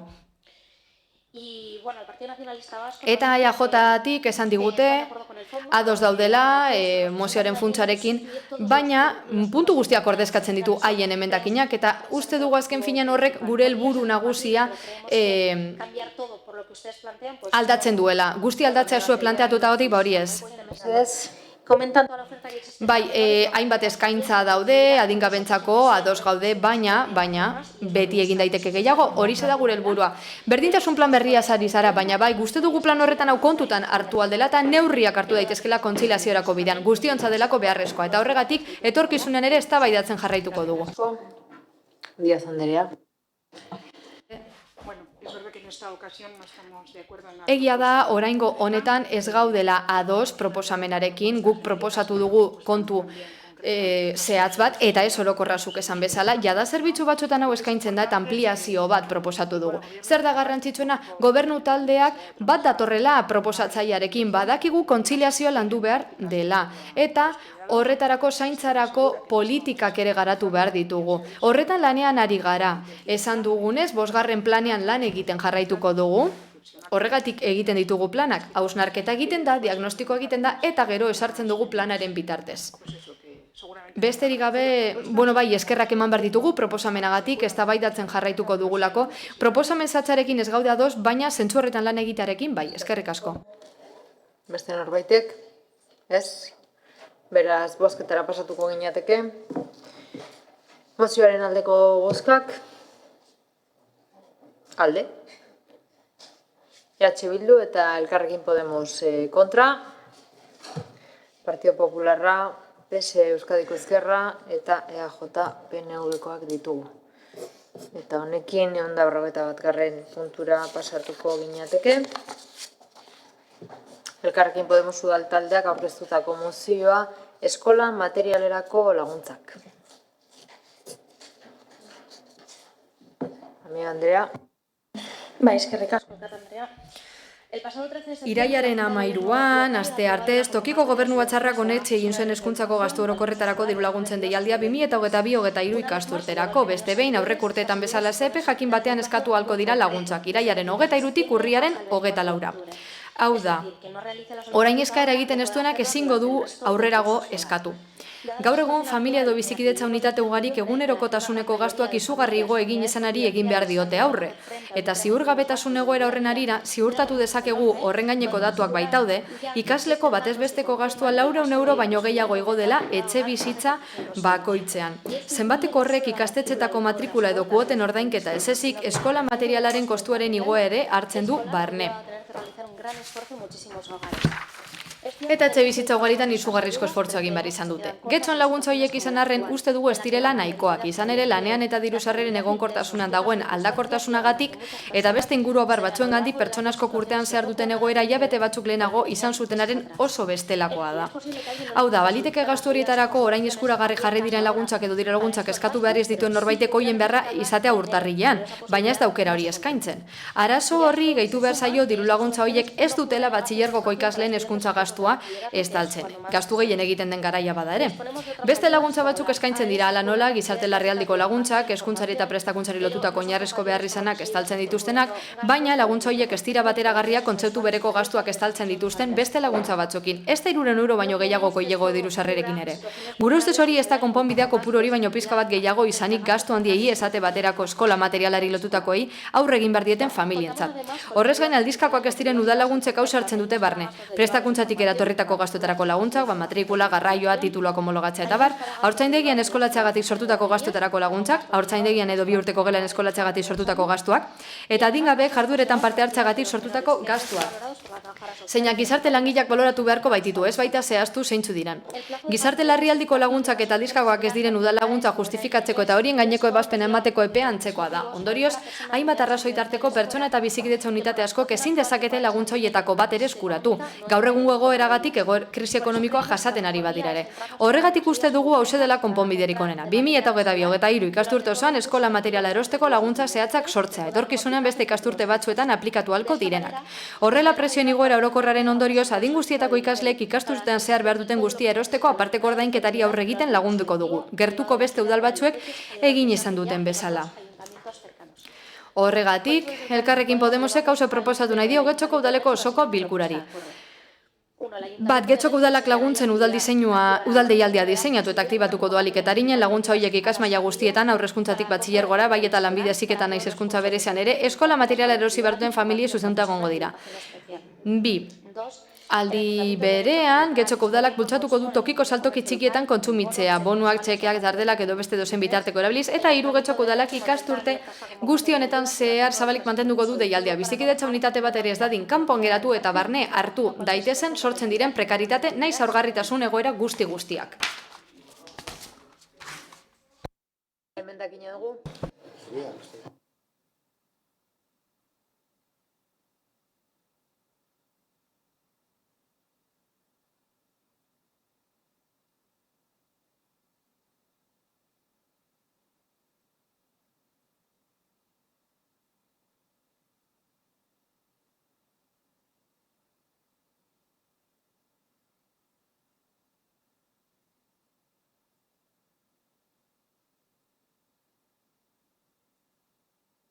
Irakurriko duzu? Bai, akordio proposamenerako gehikuntza puntualitzateke.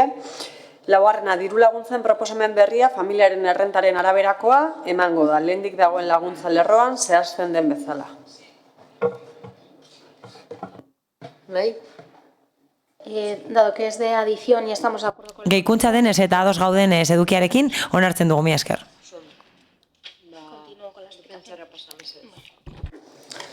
Bueno, septiembre es el mes en el que las familias... Irailean familiek material eskolarra ordaindu behar dute. Mozioen partean esan dugun bezala. Urtean inbertsio bat egin behar dute, testu liburuak, arropa eta beste gauza asko erosi behar dituzte. Eta orain inflazioa 10,4%koa da. 1994tik kotarik altuenak lortu dituelako. Inflazioagatik prezioak orokorrean igo dira eskola materialean, arropan, uniformetan eta zapatetan. Hala, arroparen prezioa igo eginda 2022an, 4% zehazki aurreko prezioarekin alderatuta eta zapatetan 5,5%koa da igoera hori.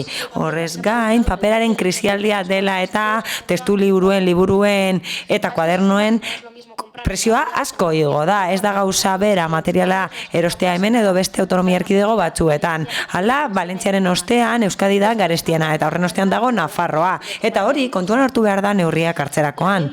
Hala, batez beste okuren arabera gastua eskola eremuan eta ikasle bakoitzeko 1.000 eurokoa da eta 50 euroko igoera egon dela ondorioztatut da. Hala, 960 euro ingurukoa izan zen iaz. Itunpekoetan 2.000 eurokoa da gastu hori urte bakoitzeko eta 6.000 eurokoa da pribatuan. Hala, testu liburuek eramaten dute aurrekontuen parte handi bat. Batez ere, hezkuntza publikoa aukeratzen duten horien kasuan. 200 euroko prezioa da batez beste eta 100 euroko aldea dago haur hezkuntzako liburuen eta batxilergoko liburuen artean. Hala, mozioan esan bezala, Elkarrekin Getxon ondo dakigu gure udalerrian laguntzak daudela hezkuntza gastuak ordaintzeko eta ireki dela epea horiek eskatzeko hasieran azaldu dugun bezala. Baina horrez gain errealitatea ezagutzen dugu eta egungo datuak ezagutzen ditugu eta gure ustez egoera salbuespenezkoa da eta horregatik egokitu behar dira udalak herritarrei ematen dizkien baliabideak aurre egin ahal izateko gastu handiei, adibidez, eskola materialaren gastuei. Eta hori ez dugu soilik guk esaten. Espainiako UNICEFek esaten du egungo egoera oso kritikoa dela. Eta esaten dute egoera kezkagarria dela. Eta paperezko produktuen prezioa 23% igo dela eta elikagaien prezioa asko igo dela. Eta horrek ondorioztatzera eramaten gaitu prezioak orokorrean igoko direla. Ezin dugu ahaztu krisialdi ekonomiko hau dela nerabeek jasaten duten hirugarrena. Eta hori aurre egingo diegu seme-alabak dituzten familientzako tresnarik gabe. Horregatik, proposatzen dugu beste deialdi bat egitea ildo berean. Aukera emango duena dirulaguntza horiek eskatzeko ikasturte osoan zehar. Gainera beste hezkuntza etapa batzuk hartuko ditu barne, azaldutako arrazoi guztiengatik. Espero dugu kontuan hartzea proposamena eta onartu ahal izatea. Horrela, aukera izango dugu beste mekanismo bat doitzeko laguntza eskaintzeko gehien behar duten familiei.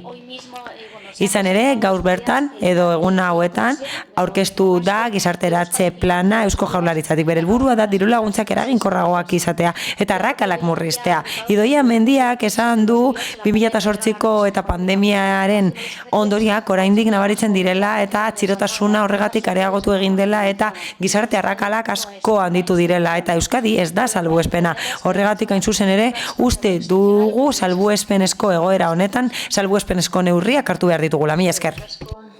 Díaz Andrea. Mila esker, alkate Andrea. En esta ocasión, Elkarrekin Podemos... Oraingoan, Elkarrekin Podemosek proposamena ekartzen digu, beste dirulaguntza ildo bat deitzeko eskola materiala erosteko. Dakizuen bezala, udalean badago dirulaguntza bat eremu honetarako. Horiek dira, hezkuntza gastu orokorretarako dirulaguntzak. Gure taldetik, uste dugu, funtsezkoa dela dirulaguntza horiek edukitzea. Lehen esan dugun bezala, orain dela zenbait agintaldi sortu ziren gure proposamenari esker. Hezkuntzan inbertitzea eta familiak babestea gure lehentasunetako bat da.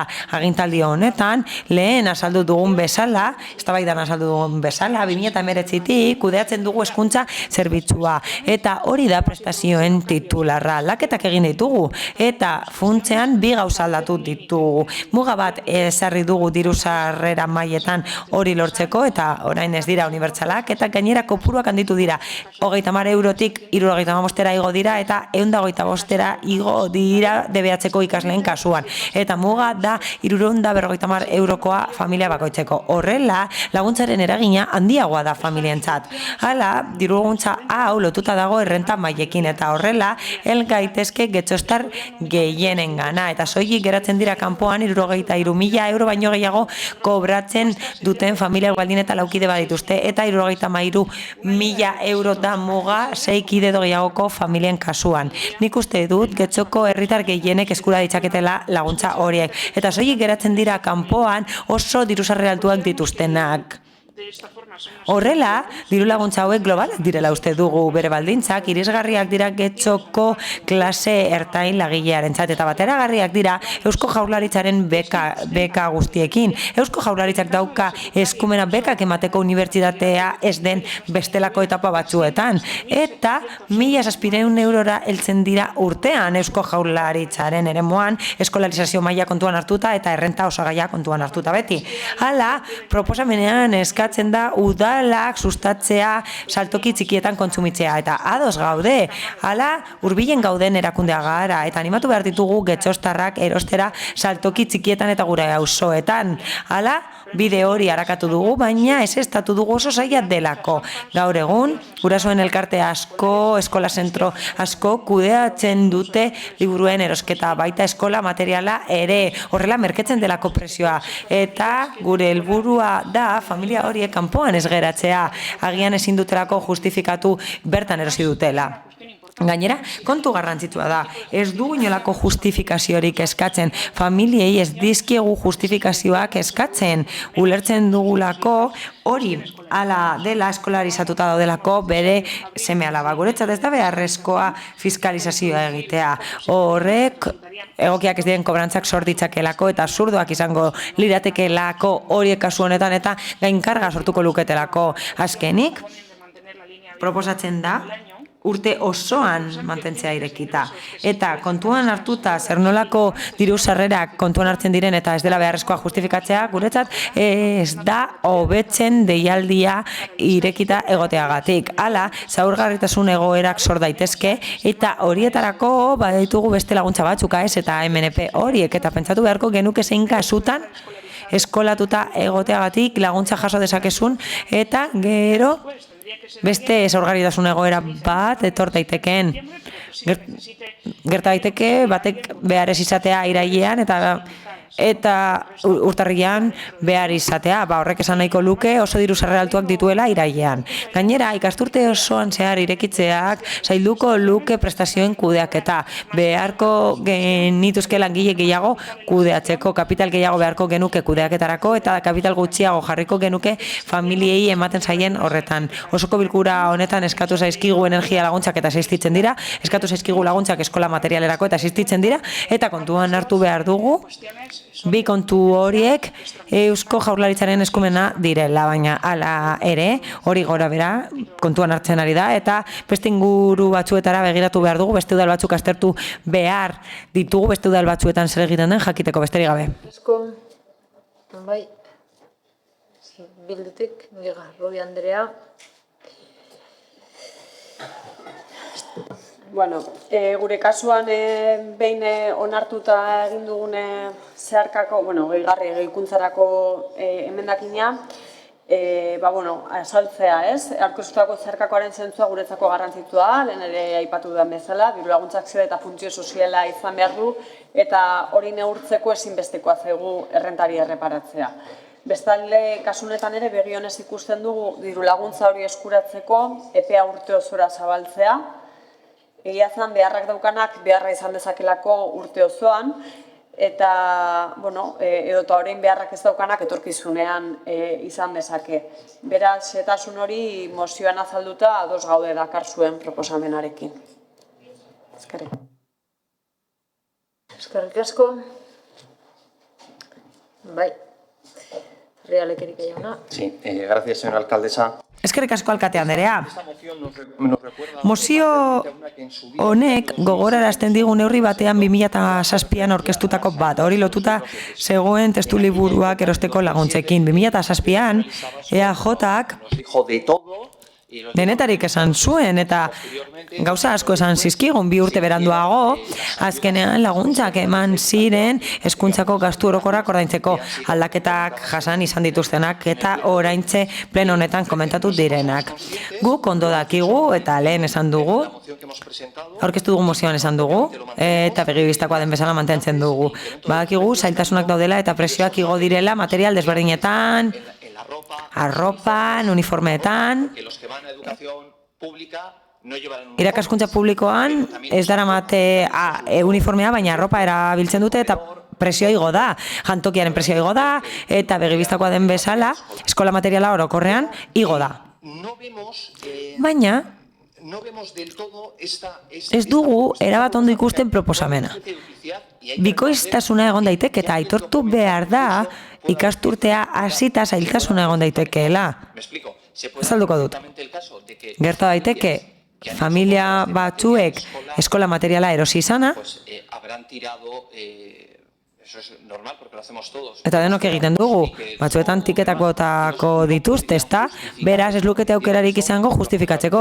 Alderdi sozialistak esan duen bezala, honek justifikazioa dakar oso zehatza delako. Eskola materiala bada, justifikatu beharko litzateke. Kontu bat da, hauz egitea ikasturte baino lehen, eta logikoa izan liteke, baina guretzat bikoiztutat daude diru laguntzak nolabait. Hezkuntza gastu orokorrak eta eskola materiala. Bi gauza desberdinak dira. Guretzat ondo dago handitzea epea. Batxilergora edatzea ondo iruditzen zaigu, lanbide heziketara eta hezkuntza berezira edatzea ondo iruditzen zaigu. Guretzat zentzuduna da eta udalak justifikatuko du saltoki txikietan kontsumitzea sustatzen duela, baina ondo legoke hori hobetzea. Efektiboagoa izan dadin. Horregatik, mozio honek zalantzak sortzen dizkigu eta ezin dugu alde bozkatu. Gainera, EH Bilduren emendakinaren asmoa ona da, bai, noski, baina ekonomikoki ez da onuragarria. Gaur bertan langabezian geratu den batentzat ez da onuragarria. Aurreko urteko familia errenta hartzen da kontuan. Beraz, gaur txiroa dena eta eskatu zenean txiroa esenak ezin du diru laguntza eskatu. Ez delako egongo datua eskatzen, baizik eta aurreko urteko datua. Beraz, ez litzateke onuragarria izango, naiz eta hori den asmoa, ez litzateke onuragarria izango. Edo, liteke onuragarria ez izatea benetan behar dutenentzat. Gure asmoa zen, mozioa babestu genuenean, hori zen, bideragarriagoa da edo egingarriagoa da laguntzak edatzea. Inflazioa altua da, familiek asko ordaindu dute tituliburuen truke, eskola materialaren truke, arropen truke, uniformen truke, jantokien truke asko ordainduko dute, garraio zerbitzuaren truke asko ordainduko dute, eta guk uste genuen egoera ekonomikoa kontuan hartuta esfortzu bat egin behar zela udalaren aldetik. Penagarria da, ez delako hala izan eta mozioaren aurrean abstenituko gara. Zergatik? Guretzat, asmonekoa delako mozioa, alderdi interesgarriak dituelako, baina batzuk ez zaizkigulako ondo iruditzen. Guretzat, batzuk ez dira oso operatiboak, horregatik abstenituko gara esan bezala. Uriarte jauna?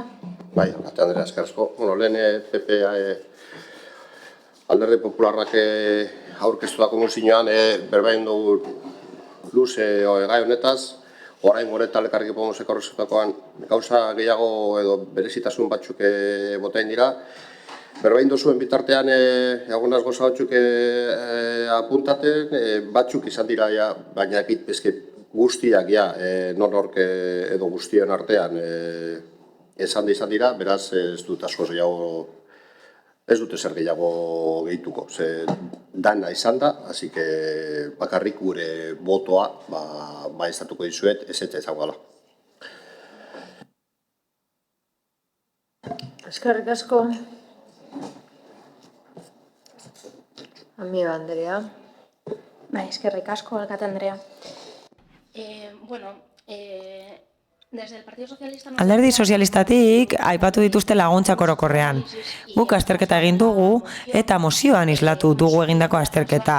Hala, aztertu ditugu AES eta MNP laguntzen oinarriak eta ez da argi geratzen kasuetako batzuek estaltzen duten beste puntuetan agertzen ez dena. Horregatik egin dugu azterketa zehea, jakiteko zer estaltzen zen eta zer ez. Eta berriro ere ikusten dugu tartea dagoela eta oraindik ere estal dezakegula beste modu batera. Badakigu hor daudela eta horregatik jarri dugu, gero ez esateko ez ditugula aztertu ditugun baliabide guztiak. Horrez gain, aipatzen da, sustatu beharko litzatekeela saltoki txikiko kontsumoa. Guk ez dugu uste horrek inor baztertzen duenik. Laguntzak eskatzerakoan. Saltoki txikiko kontsumoa susta dezakegu. Gauza bat da sustatzea eta beste kontu bat da behartzea. Nik uste dut esan duzula batzuek erosten dutela eskola materiala eskoletan eta horrela ezingo luketela laguntza eskatu. Nik uste dut ez dela horrela. Gure analiziaren arabera gainerako laguntzek ez dute hori estaltzen. Hala, esan da, balitekeela norbaitek lana edukitzea eta gero ez edukitzea lana, eta horrela alderdi popularrari erantzungo diot. Bai, aurreko urteko errentarekin egiten da, eta horregatik gaude kezkatuta. Ez da orain egin nahi, krisialdiarekin batzuek lana galdu dut, enplegua galdu dut, eta naiz eta orain ez den aplikatzen urrengo urterako aplika lezakete. Orain izango da egoerarik okerrena eta diru-sarrerak murriztuko dira. Eta hori etengabe esaten digute kalean. Lehen esan dudan bezala nire azalpenean, Euskadi ez da salbuespena. Egungo egoera kontuan hartuta, hala, gizarte bazterketa egoerek Euskal Herritarren 9%-ari eragiten diote. Eta 2008ko datuaren bikoitza da. Eta aurreikuspen ekonomikoekin espero da egoerak okerrera egitea. Horregatik eskatzen dugu proposamena onartzeko.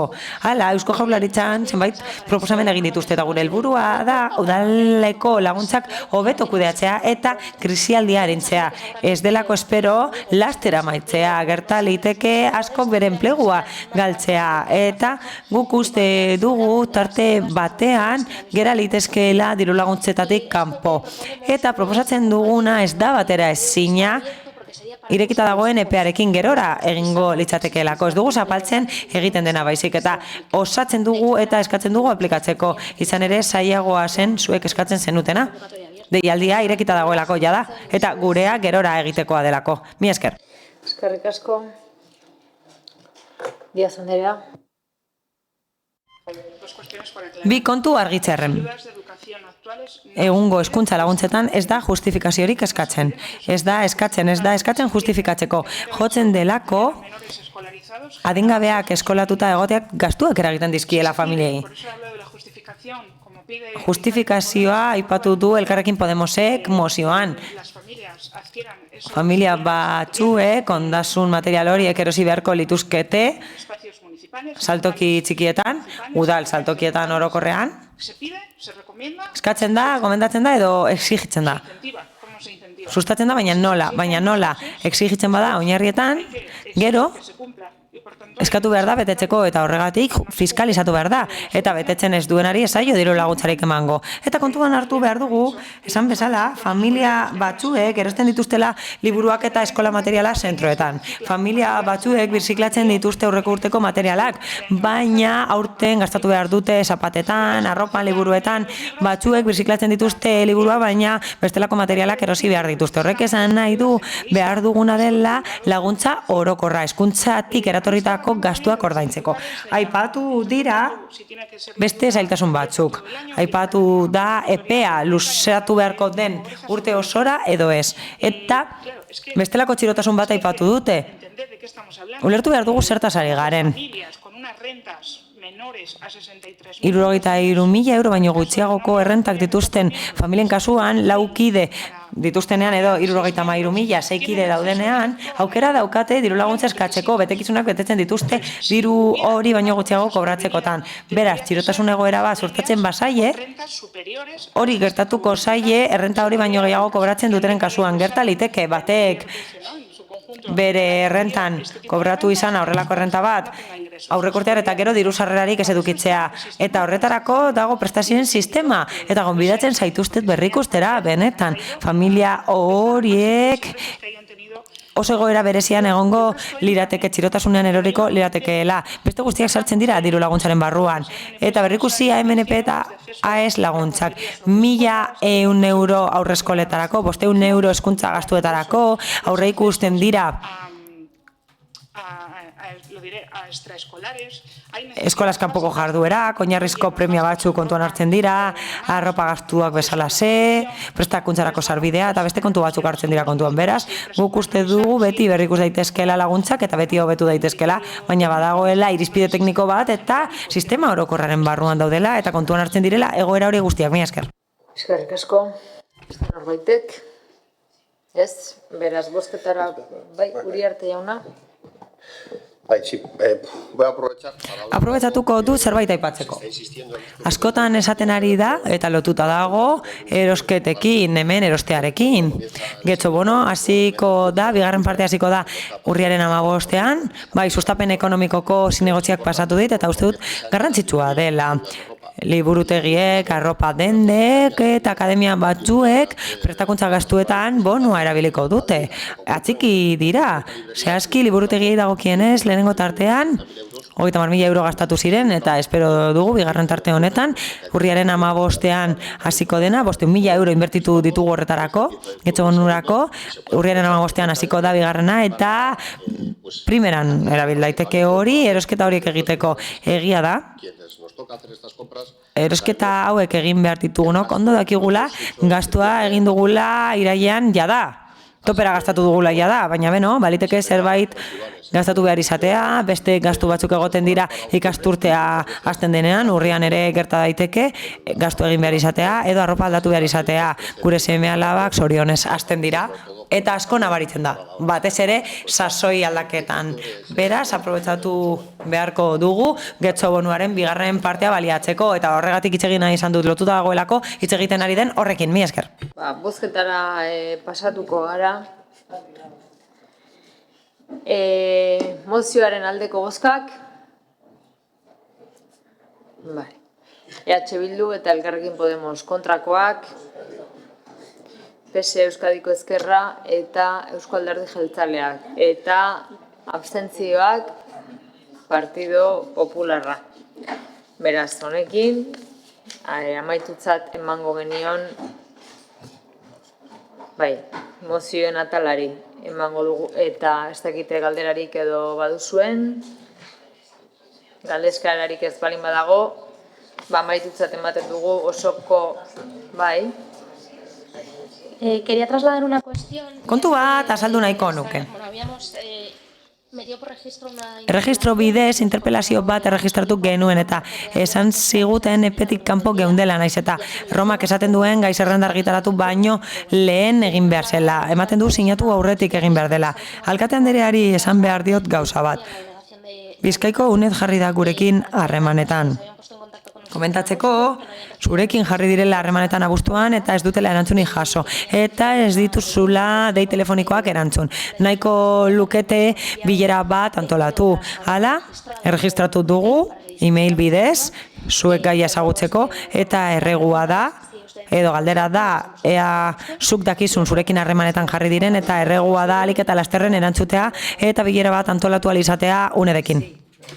Bai, nirekin jarri ziren harremanetan abuztuaren erdialdean, gutxi gora bera. Eta beno, beste kontu batzuekin bezala, begibistakoa den bezala, erantzuten dira. Batzuetan ez nahi dugun arintasunarekin. Abuztuan oporretan egon gara, hori ala da.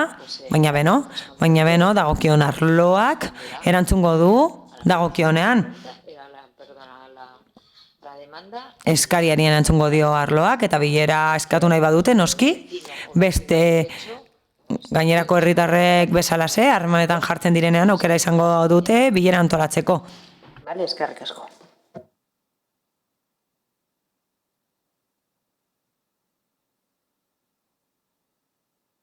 Bihar arte.